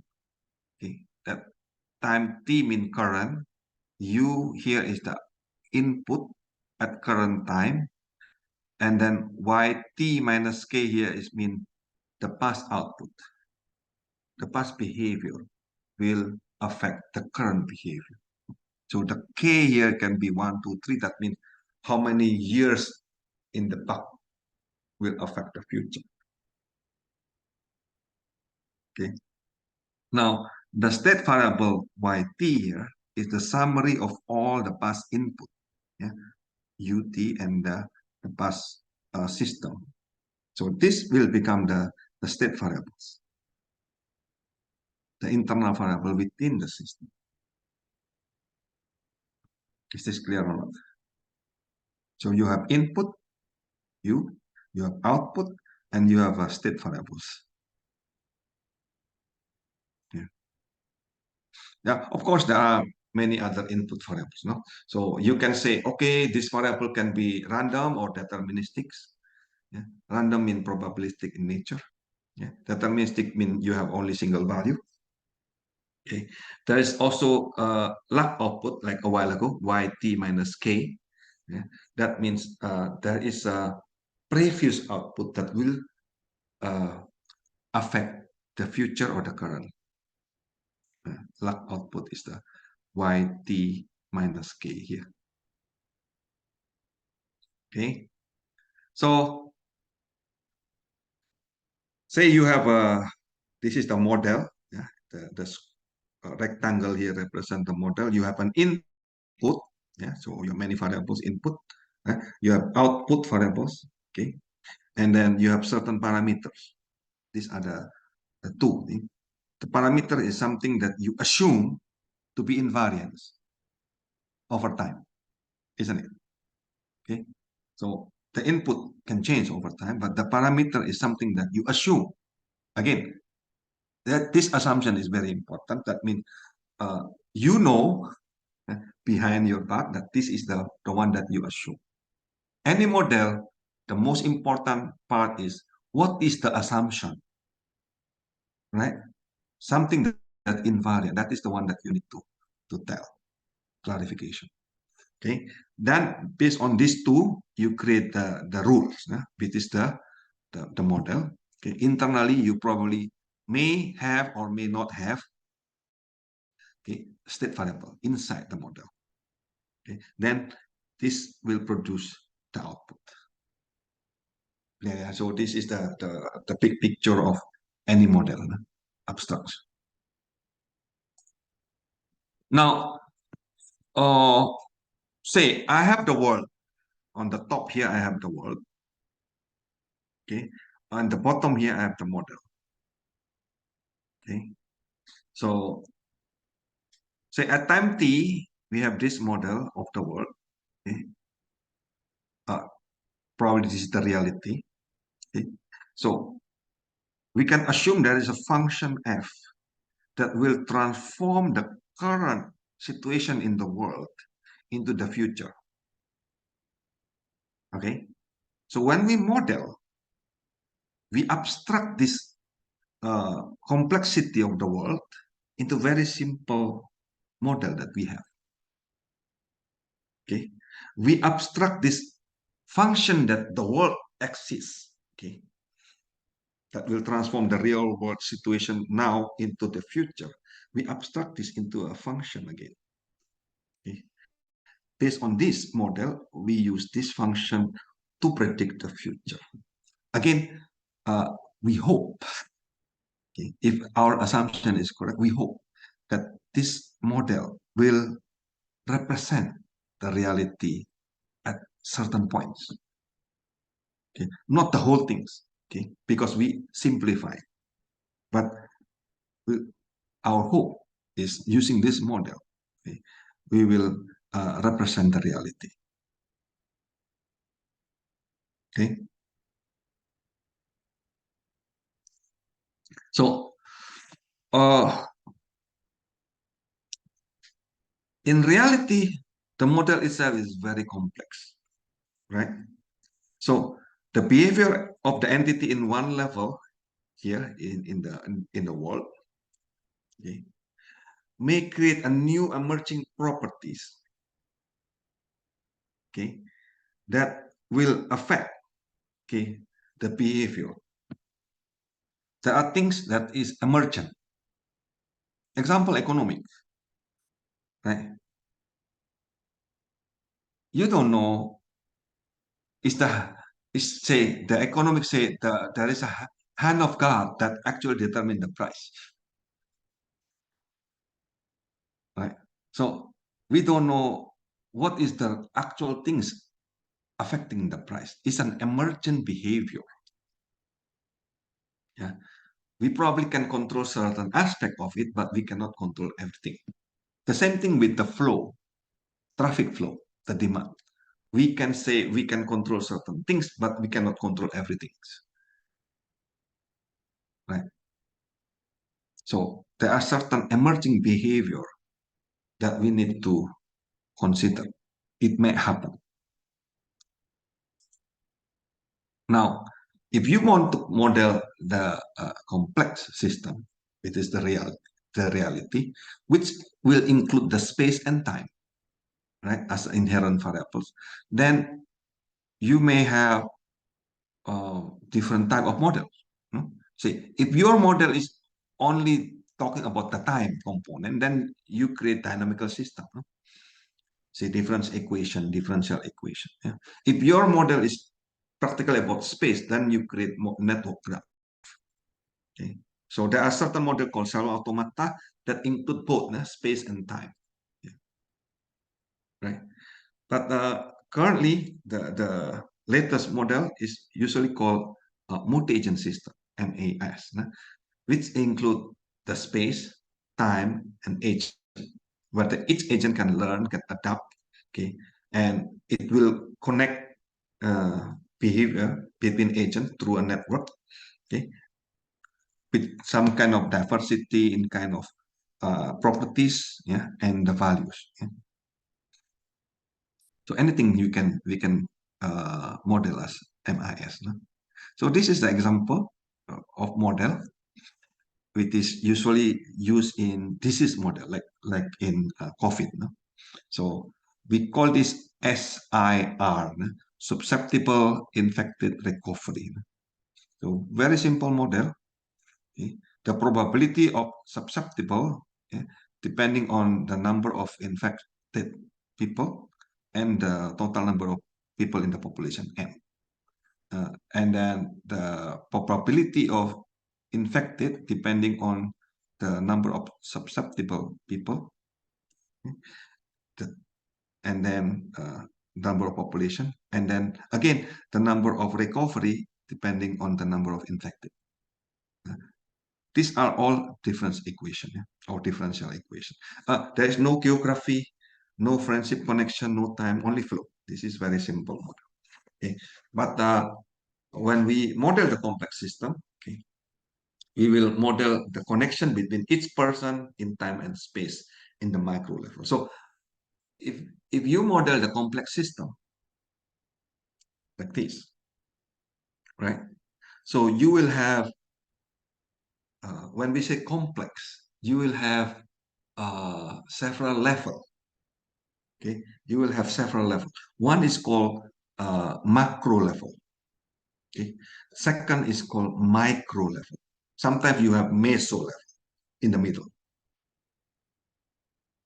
Okay. Say, for example, I want to model a transportation system. Right. In the macro level, I will put graph theory. Its link represent the road, right? Its point represent the intersection. That is macro level. How about the micro level? In the micro level, I will zoom in for each intersection. In each intersection, I will zoom in, and then I will see what is the turning left, what is the turning right, what is the going straight, what is the intersection traffic signal time. Right? But in the macro level, you don't care about that. Right? You care the whole city. So in that case, intersection, you have certain assumption that there are certain rules in each intersection that behave. Can you see that? Okay, so macro level is the whole things. Micro is the detail. Yeah. Yeah. So macro level model of traffic model is basically the static. Okay, it is flow equal to speed time density. So this is called fundamental traffic flow formula. Right. So better yet still static is the network flow model, the one that we will discuss in this class. Okay, if you want to go more complex, then you model it. It's micro level and macro level. So in micro level, then you will model each vehicle as an agent that move in the road dynamically. Okay, in the macro level, you talk about the dynamic of the network flow itself. So it's just network model. Yeah. So again, you cannot go to the micro level for the whole city, right? It's just for a certain intersection or certain region, then you can go in macro level. So if a whole city, how many million of road, how many million of links and nodes, and then that's macro level. No? And for is that every day you will have how many vehicles, how many people will pass, and then if you model all of this, okay, it become very complex. Okay, so at certain point you want to remove the irrelevance to make it simplified. Okay, okay. So before going here, is there any things you want to discuss? What did you learn? Tell me. Give me feedback.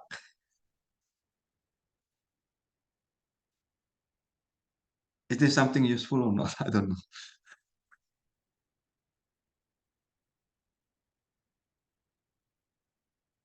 Yeah. So I introduce you with a mental model in the beginning, right? And then I go to the abstract of mathematical model. Okay. And we talk about complex system, right?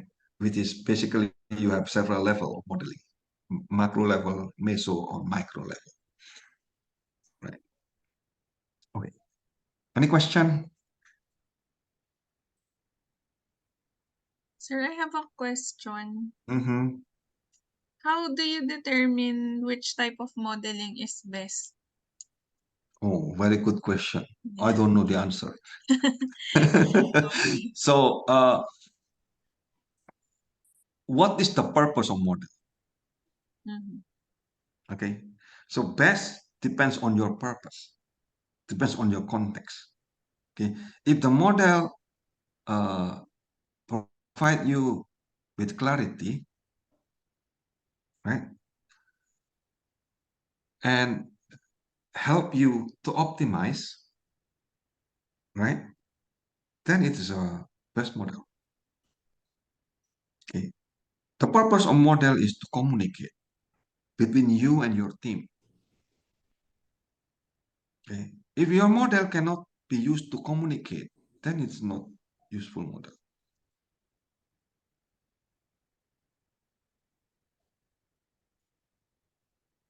Okay. Got it po. Thank you. Yes. So the next topic, that is the one that we will discuss about it. Eh?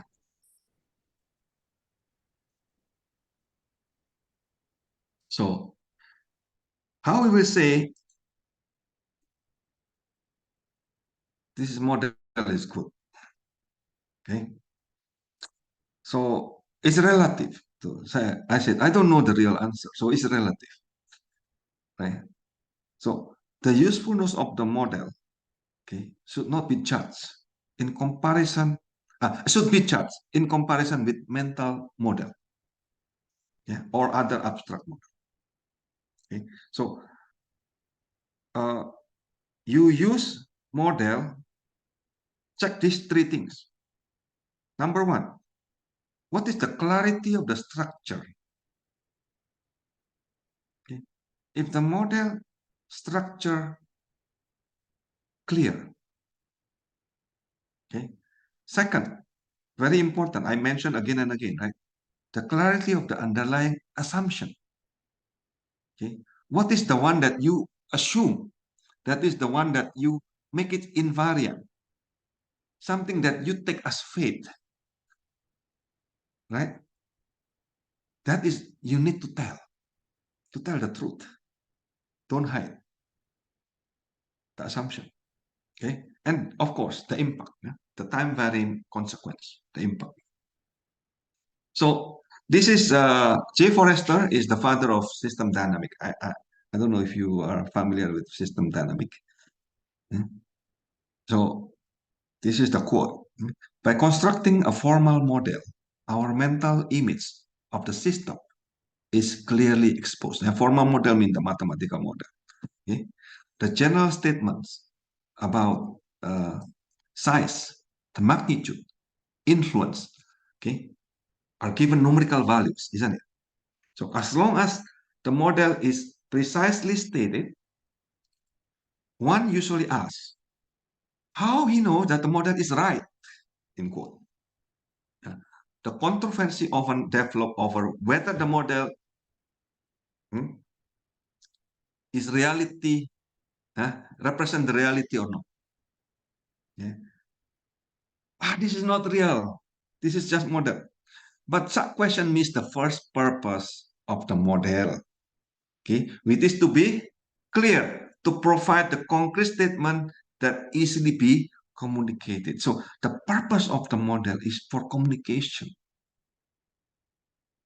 All models are wrong. Important to understand this. Okay. Without this, you will argue that, oh, this is not representing reality. Of course, it's not reality. It's a model. Model means simplified of reality. It's not reality itself, right? So, model is just representation of the reality. It can never prove that any model is exact representation of reality. So, the model are not to be judged on the absolute scale that condemn them for the failure to be perfect, but on the relative scale that approve them if they succeed in clarifying our knowledge, our insight into the system. Yeah, this sounds philosophical, but this is very important, okay, to understand what is model and modeling, isn't it?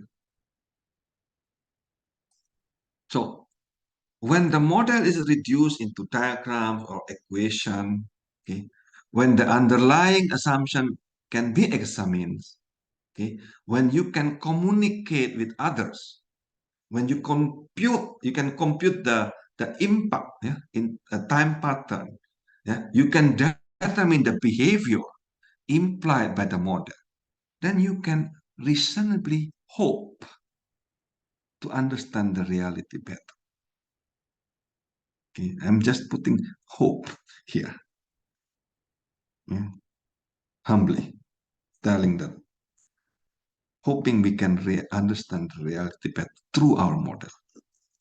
Okay, so how about data? Some people are emphasizing on data. I don't. Okay, the purpose of data is to validate and calibrate the model. Okay, so having data does not solve your problem. Okay, just because you have data does not solve any problem. You need model. Okay? And the purpose of data is to validate, to calibrate the model. So what is calibrate? Calibration is the process to determine the value of the parameters of the model. Okay, so I said a while ago, say what your output y is a function, is this your model, right? Function of your input x and parameter alpha. Yeah, these are all vector or matrix. Okay, so calibration is a process to determine the value of alpha. Understanding phenomena, remember? Level 1. Okay, how do you get that? You have x input, you have y output. Okay, and you assume the function, then you get the parameter. That means you need to have both data, which is the input and output, in order to get the parameters. This is basic model calibration. Any model, linear, non-linear. Okay. Next, what is model validation? Okay. Model validation is a process to test the fitness of your calibrated model. That means calibrated means you already define the parameters, the value of the parameter, the alpha a while ago. Okay. Using different data from the data that you use for calibration. Okay. The question is, are we building the right product? So this is how you do model validation. Okay, say this is your whole data set. Data, right? So what you will do is the simplified. The simplified is you separate into two parts. Okay, so the top one is for test. Yeah? This one is for calibration. Calibration. Right? So that means the bottom here, let's say this is A, this is B. Yeah? The B part, you use your data, okay, the B part here to calibrate. You get alpha, correct? So you will get like this, y equal to function of x and alpha. Now you get the alpha already, using this B data, yeah, the bottom. Then model validation means you test, okay? Okay, this is of course x and y, right? So using this is the data that you don't use for calibration. Okay. Now, will you still get the same alpha?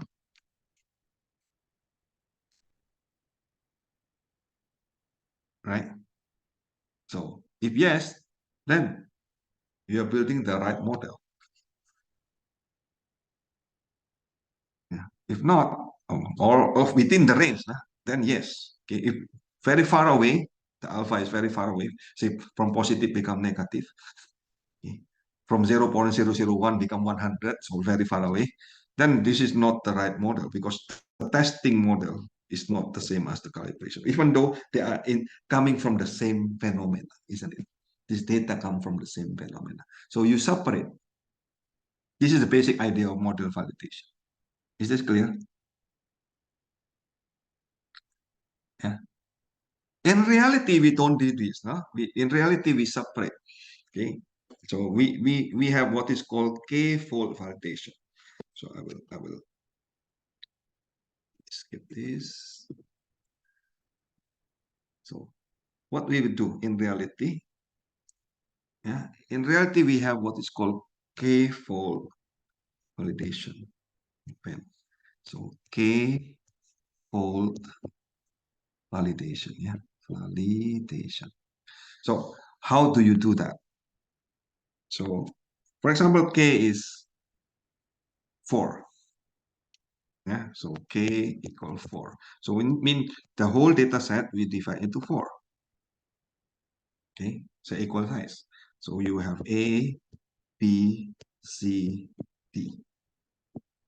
Okay, so what you will do, you use A, B, and C for calibration. Yeah, calibration. And then D for validation, testing. Yeah, validate. Right. And then this is the first time. The second time you use what? A, B, and D for calibration, and then C for testing. And the third time you use A, C, and D for calibration, and then what is missing here? B for testing. And then the fourth time, A4, right? So what you have, what we did not put, B, C, and D for calibration, and then A for validation. Is it clear? So meaning you use the whole data set eventually for calibration and validation. But you need to separate them.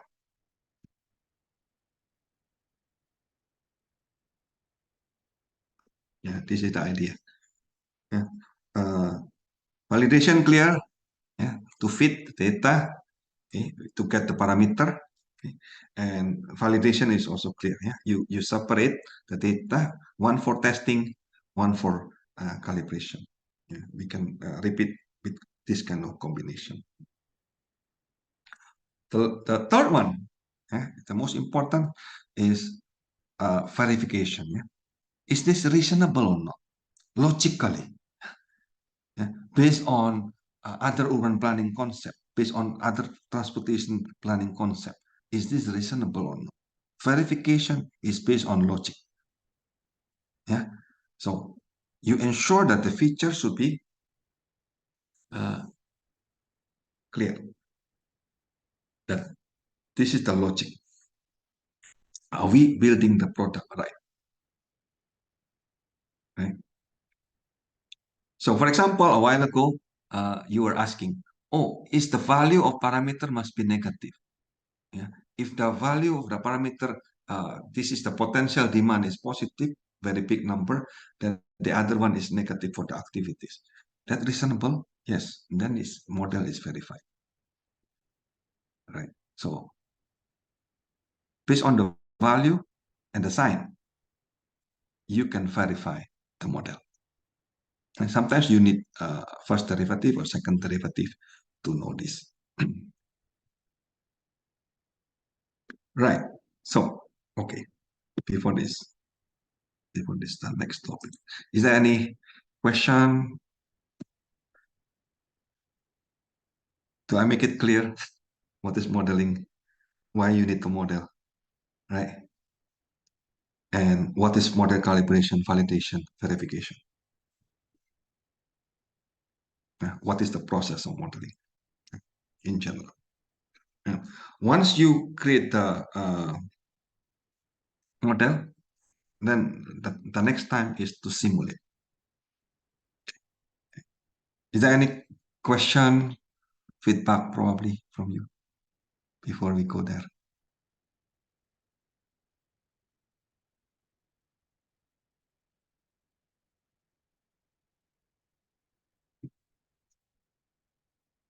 No argument. Okay. So, simulation is the equation that describe how the system changes. Okay, so these changes are accumulated step by steps, okay, to unfold the behavior or the pattern of the system. So this step-by-step numerical solution is called simulation. Okay, so if you have a mathematical model that describes the behavior over time, okay, eventually you want to do what is called scenario analysis. What if we do this? We simulate. Yeah, we learn by doing. Right? We learn about the system. Of course, you cannot build a simulation without building the model. Correct. Right? You first build the model and then you run what if scenario based on. Then this is what is called simulation. Okay, so doing experiment and perform what if analysis. Yeah. Role play. Okay. Why we want to use simulation? Because we want to understand the reality better. Okay. What is the complexity in the reality better? So we build kind of artificial things, yeah, and dynamically, yeah, act out the role for them. Yeah, yeah, these are some famous quote about simulation. Yeah. You can run it again. So simulation is kind of games that you play. Yeah? So any simulation in some sense is always the cartoon of reality. Yeah, because it is not the reality. Yeah? Again, model itself is just a representation, simplified, of the complexity of the reality.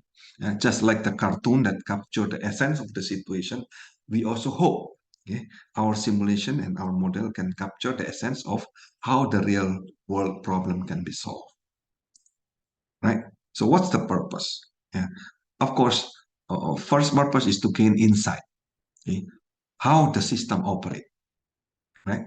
Second purpose is to develop the intervention. Intervention, meaning the policy, okay, that you want to introduce to the system, so that the purpose is to improve the system, right? The third purpose is to test. Say you have a new concept, you have a new system that you want to implement, then you do simulation. Okay. Sometimes you do simulation because you want to get information without disturbing the actual system. Okay? Because you don't want to stop the process of the system itself. Okay.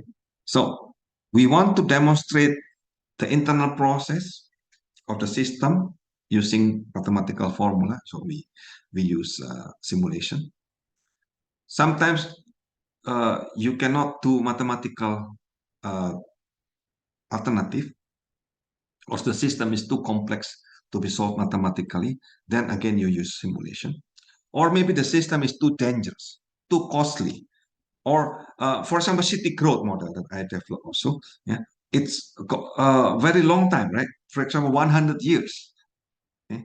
Then of course you need to use simulation, yeah, to compress the time component here. So these are some reasons to develop for simulation. Yeah. How about analytical solution? If you have the mathematics, can we just use the analytical solution of the equation? Well, yes. Okay. If you have the mathematics, the formula, and you can solve using analytical solution, use that. Okay.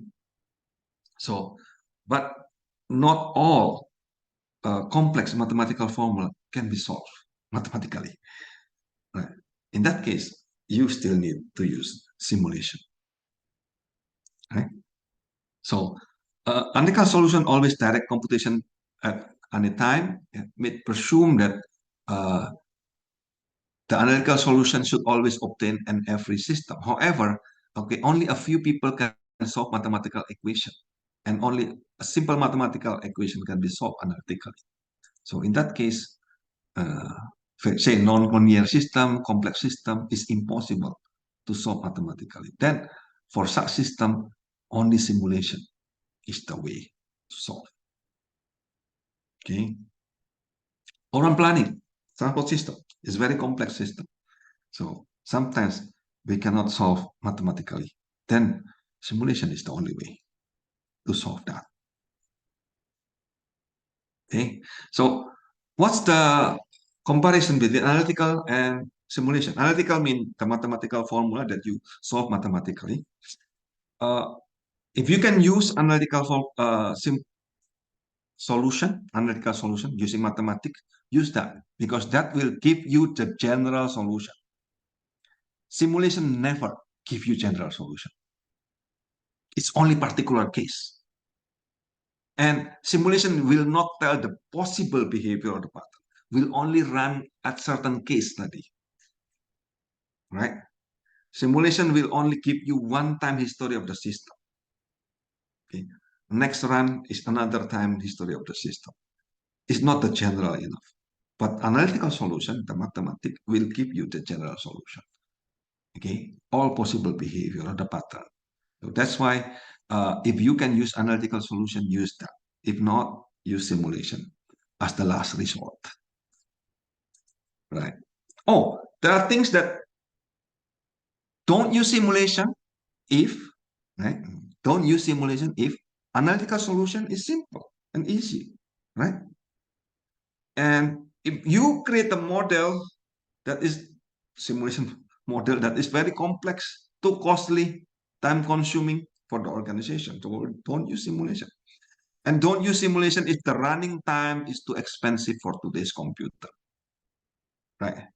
Or don't use simulation when the probability of the system simulation are susceptible to sampling error. Yeah, while the analytical derivation are not.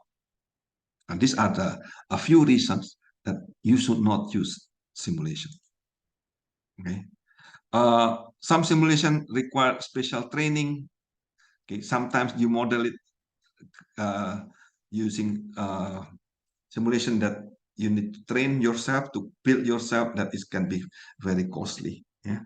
And some can involve some statistics. Right. So it's important here. Caution. GIGO. Garbage in, garbage out. Yeah? GIGO means garbage in, garbage out. When your model, okay, is a garbage, yeah, your input is a garbage, then your output is garbage. Okay? So in any model, don't forget to check the unit, the dimension must be correct. Okay? Don't forget the model cannot solve the problem by itself. So you, as the human being, okay, will be the one who interpret, solve the problem. Okay? And don't forget also that mathematical relationship is not the solution. Okay? The analysis will just keep the possible solution. Check whether the solution makes sense or not. If not makes sense, okay, probably you need to check the assumption that you put in. Right? So model cannot provide easy answer to complex problems. Sometimes the problem sometimes is us, the human behind who create that model. Yeah, probably we forget something, we assume something. It's not the model that's the problem. It's the us who are the person who create the model is probably the problem. So good model and solution may represent good approximation only to the actual system. Okay, remember, model is not the solution of the actual system. You should remember this. Okay. I understand many people when they already very believe in their model, okay, then they forget this. Okay, I keep repeating, model is always wrong, but they are useful. Yeah. So, and also is a misconception that a larger model it will become a more complex and sophisticated model will be a better model. It's not. In fact, the reverse is true. I will show you in a moment about Occam razor. Yeah? So, do not force the problem to fit particular model types. If you only know linear model, then you will think that everything is linear. It is not. Okay, so often one becomes so enthralled with the one type of model that he or she try to place every problem into that format, including myself. So, okay, so this is Occam razor. This is in Latin, pluralitas non exponenda sin necessitate, meaning plurality should not be posited without necessity. Yeah, William Occam is a Franciscan monk in 12th, 13th centuries. Okay, basically he said we prefer simplest hypothesis consistent with the data. Okay, I will give you example after this. Now, say if you have two theories, hypotheses, explain equally well, okay, then choose the simpler one. This is the meaning of Occam razor. Okay. Don't select the more complex one. Okay, so there are fewer short hypotheses than the long hypothesis. The short hypothesis will fit the data, unlikely to be coincidence. The long hypothesis that fit the data may be just because of luck, coincidence. So, okay, in mathematics, okay, we have what is called Weierstrass approximation. You can Google it. Okay, you can Google it. So, Weierstrass theorem state that any continuous function, okay, on the closed boundary interval, okay, can uniformly approximate any polynomial, okay, any polynomial with a certain degree of accuracy. So the problem here is called overfitting. Okay, I will give you example. So you have this data. Okay, so then I can approximate this, right? Oh, I approximate the linear model, no? But see, this does not fit. Some does not fit, right? Second, I can put non-linear model, blue, maybe quadratic here, yeah. And then I can fit also the same data. I can fit with this red one. Oh, this fit clearly all the data points, the red one. Or I can also fit with the polynomial function, this green one. Yeah, complex, no? Maybe using Fourier transform. No? Okay, so the question is, which model is the best? Oh, any idea? You want the black one, the blue one, the red one, or the green one?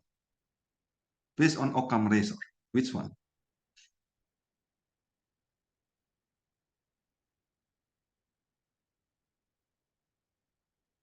Well, who chose among you? You raise your hand. Okay, who chose the black one? How many? None. Who chose the blue one? Okay, 1, 2, 3, 4, 5, 6. Who chose 6? Oh, 8. Okay, 8 for the blue one. Who chose the red one?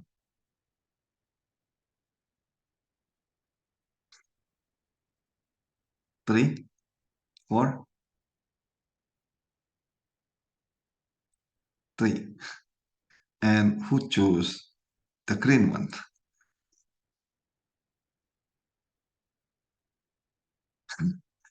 Yeah. So based on Occam razor, you're supposed to choose the blue one. Okay. Not this one. The linear model is clearly underfit. Yeah. The blue one is probably the best approximation here comparing these four. And the red one is clearly overfit. Yeah. Any model that passes through all the data is called overfitting. Why? Overfitting means you can calibrate, you can understand the phenomena, right? But you cannot predict, you cannot control. Can you see that? The red one, you cannot predict. Yeah, you can interpolate, but you cannot extrapolate. Yeah? So the green one is clearly too complex. So this is again passing through all the data is overfitting. Yeah. So we don't want to be too complex. We don't want underfit also. Yeah. So right balance. Okay, so up to here, is there any question, feedback?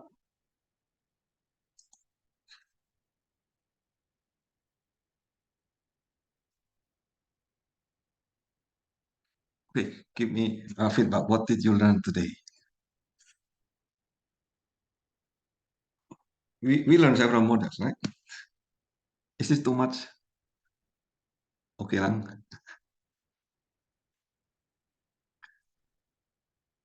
Yeah.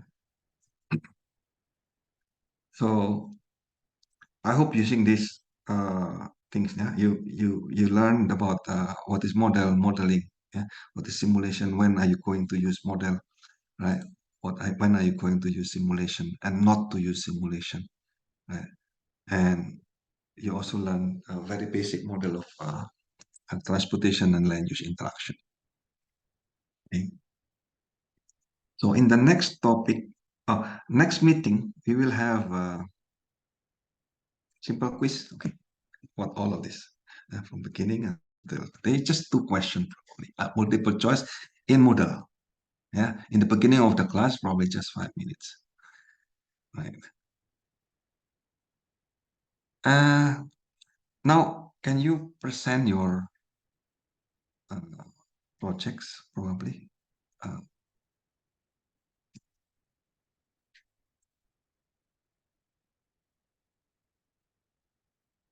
Just 1-2 minutes.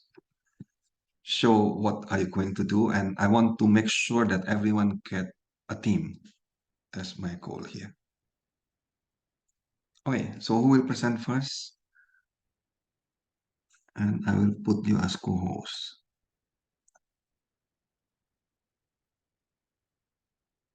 Anyone?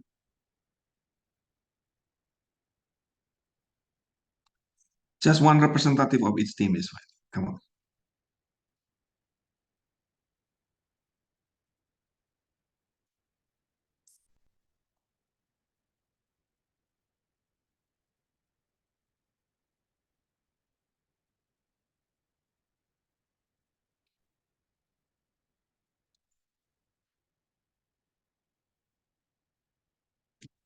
Nine? For a while, Prof, we're just preparing the file. Okay.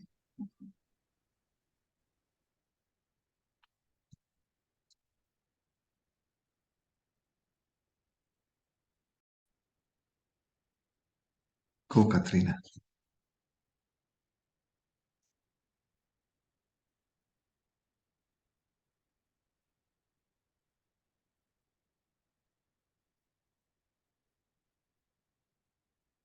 Okay. 1, 2. Okay. Okay. Are you able to see my screen? Yes, yes, yes. Okay, 3. so our group name is Cardi's Bees because bees are hardworking. So that's it. That's the explanation. So we are composed of Miss Bien Caluscusin, yours truly, and Mr. Paulo Gutierrez. So we have presented 4 locations. So Mhm. based on the instructions for this project, we will aim to solve congestion in our selected study site. Okay. So the first one, sorry, I think it's a black screen. So the first one is in this area in Meycauayan City. So this is in Bulacan. So this area, the city is fast developing into an industrial city serving northern Luzon and the port of Manila. So the main major road network is the Malhacan-Iba-Kamalig Road, connecting the NLEX or the North Luzon Expressway and the MacArthur Highway. So these so depending on the scope or the size of the network we decide. So we are targeting the Marilao interchange of the North Luzon Expressway and the Meycauayan interchange. Okay. So this area right here. And here is also a description of the said area. Mhm. So it's composed of an industrial area towards the right, and the issues are as follows. So with the growing industrial sector, the road network is insufficient to support the increase in traffic volume. And there is also a large volume of local traffic blocking the interchanges of the expressway. So that is the first study site. The second, our second choice is another interchange, which is the Smart Connect Cloverleaf in Mhm. Valenzuela City. So this is in Metro Manila. So this interchange is the gateway of the Manila Port freight traffic to the North Luzon. So I think this is important, especially for the transportation of cargo. Mhm. And congestion is experienced at this interchange due to bottleneck or the weaving area of the ramp. So the entrance and exit of the expressway. So vehicles from the port area in the south heading to the north. So this is where the conflicts arise Mhm. with the vehicles from Quezon City on the right. So this causes a long queue of vehicles at this specific Smart Connect Cloverleaf interchange. And then I think this is quite a small small network. So this might be used just as an exercise. So this is a residential area in Imus Cavite, wherein the street highlighted in red was open to the public as a bypass road to bypass the two tertiary roads indicated here, Advincula Road and Calsadang Bago. So because of this congestion inside the subdivision occurs. So this is where I think the purpose of mobility versus Right. accessibility comes into play. Right. And then the next possible study area is the access between Makati CBD and DGC or the Bonifacio Global City. So right now, this is one of the major access roads, which is McKinley Road. Mm. And I think it's only the width here in the McKinley side is only 2 lanes per direction, so 4 lanes, and it is often a venue for traffic congestion, especially during rush hours, because it connects the two major business districts, which are relatively very near each other. So these are our 4 proposed spots, Okay. 4 proposed locations. So you can choose any one of them, Okay. but before you choose any one of them, can you also propose what is the possible uh, alternative solution? I see. Right? Because without the proposal, uh, you cannot model what you want. Right? Okay, sir. So remember, in modeling, you need to put the policy variables. Remember. So what a possible solution that you want to put, that is the one that you will put inside the model. Noted, sir. So our next step for this is to come up with alternative solutions. Yes. Okay. Okay. Great. Okay. Thank you. Thank you. Okay. Next.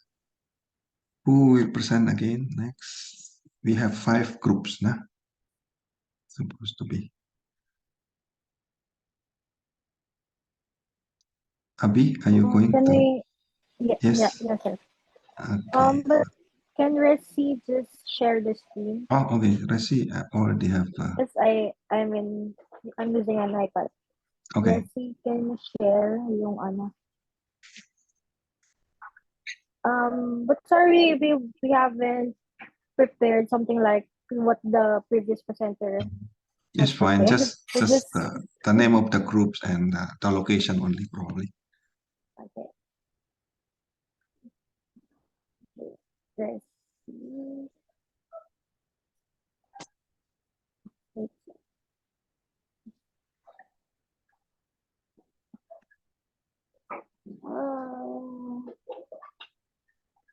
working.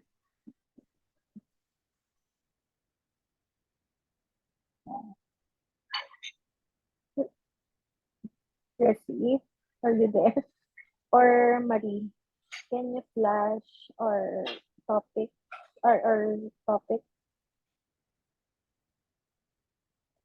Oh, wait lang.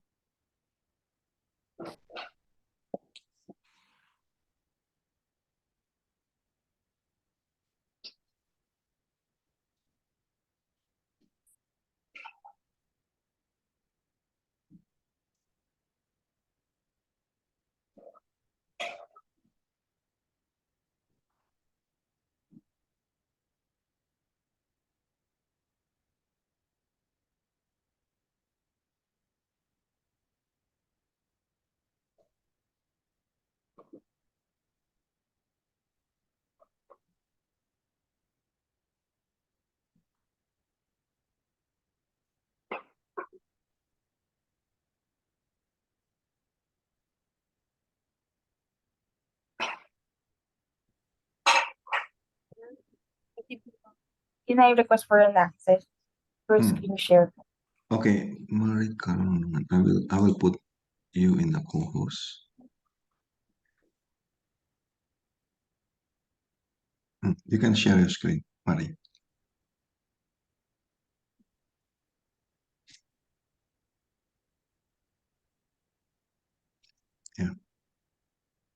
Okay.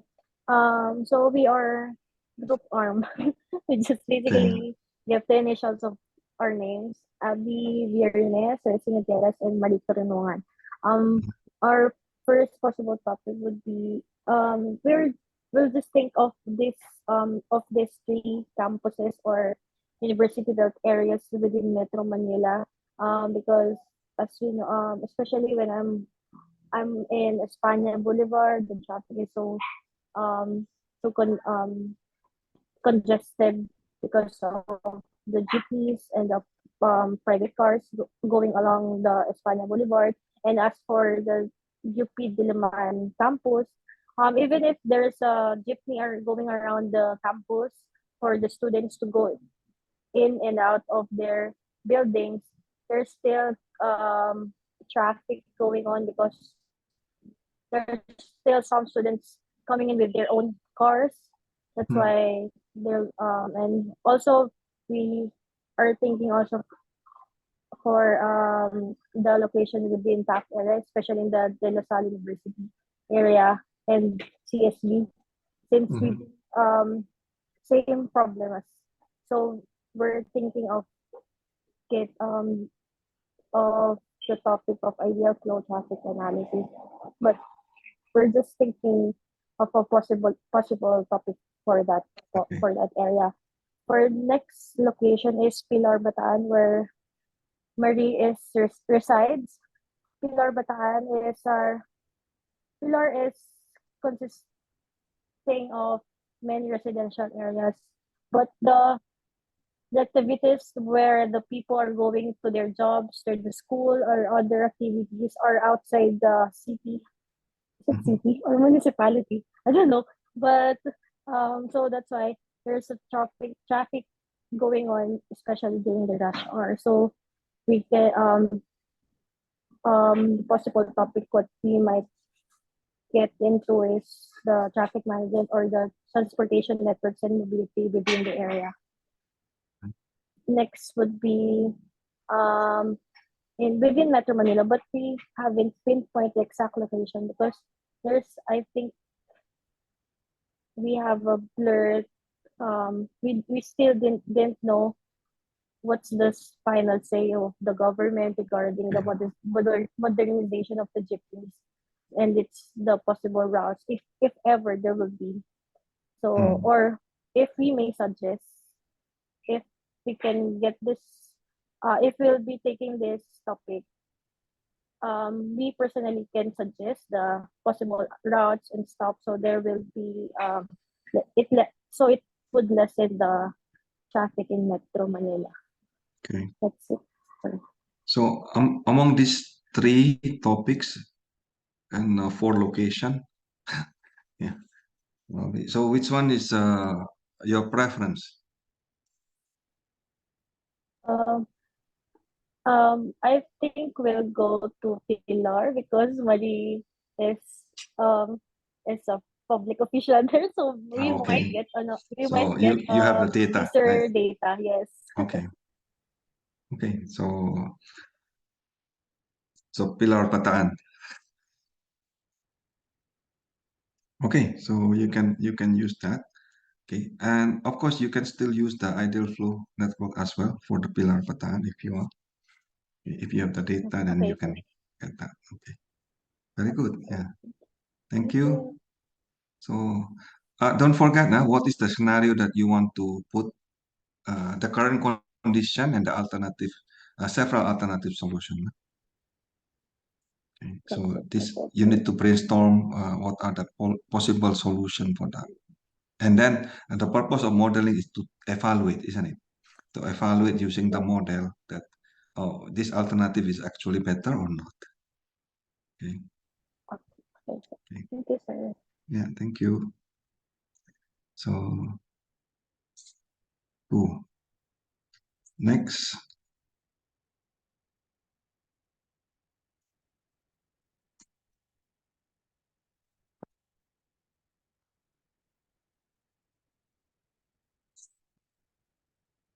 So who will present next?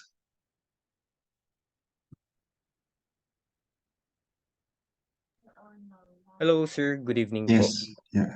I think Uh, we could present our yes. proposed topic. Yes, topics. I mean, sir, may I request Yes. share my screen? To see. Wait.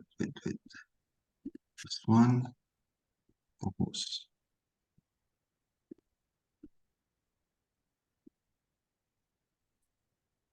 Can you guys see my screen? Yes. Group O. Yeah.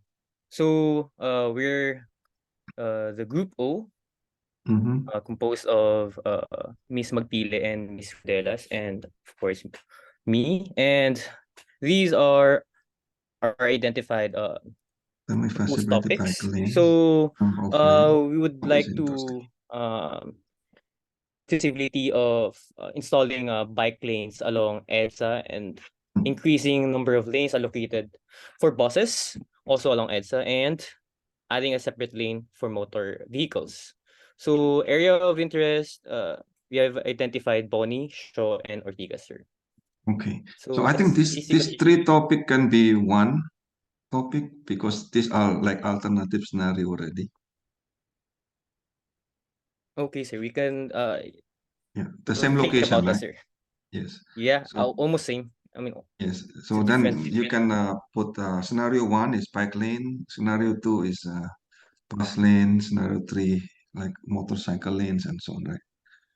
Okay, sir. We'll try to work on that, sir. Right. We'll consider that. Yeah. I think this is Thank you, good. sir. Yeah. Interesting. Yeah. Thank you.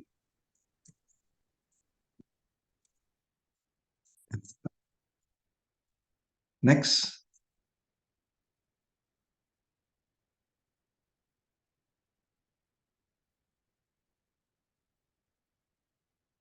Which other group?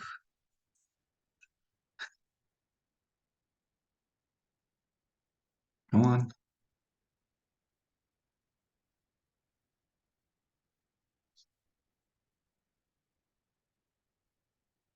Okay. Who has no group yet?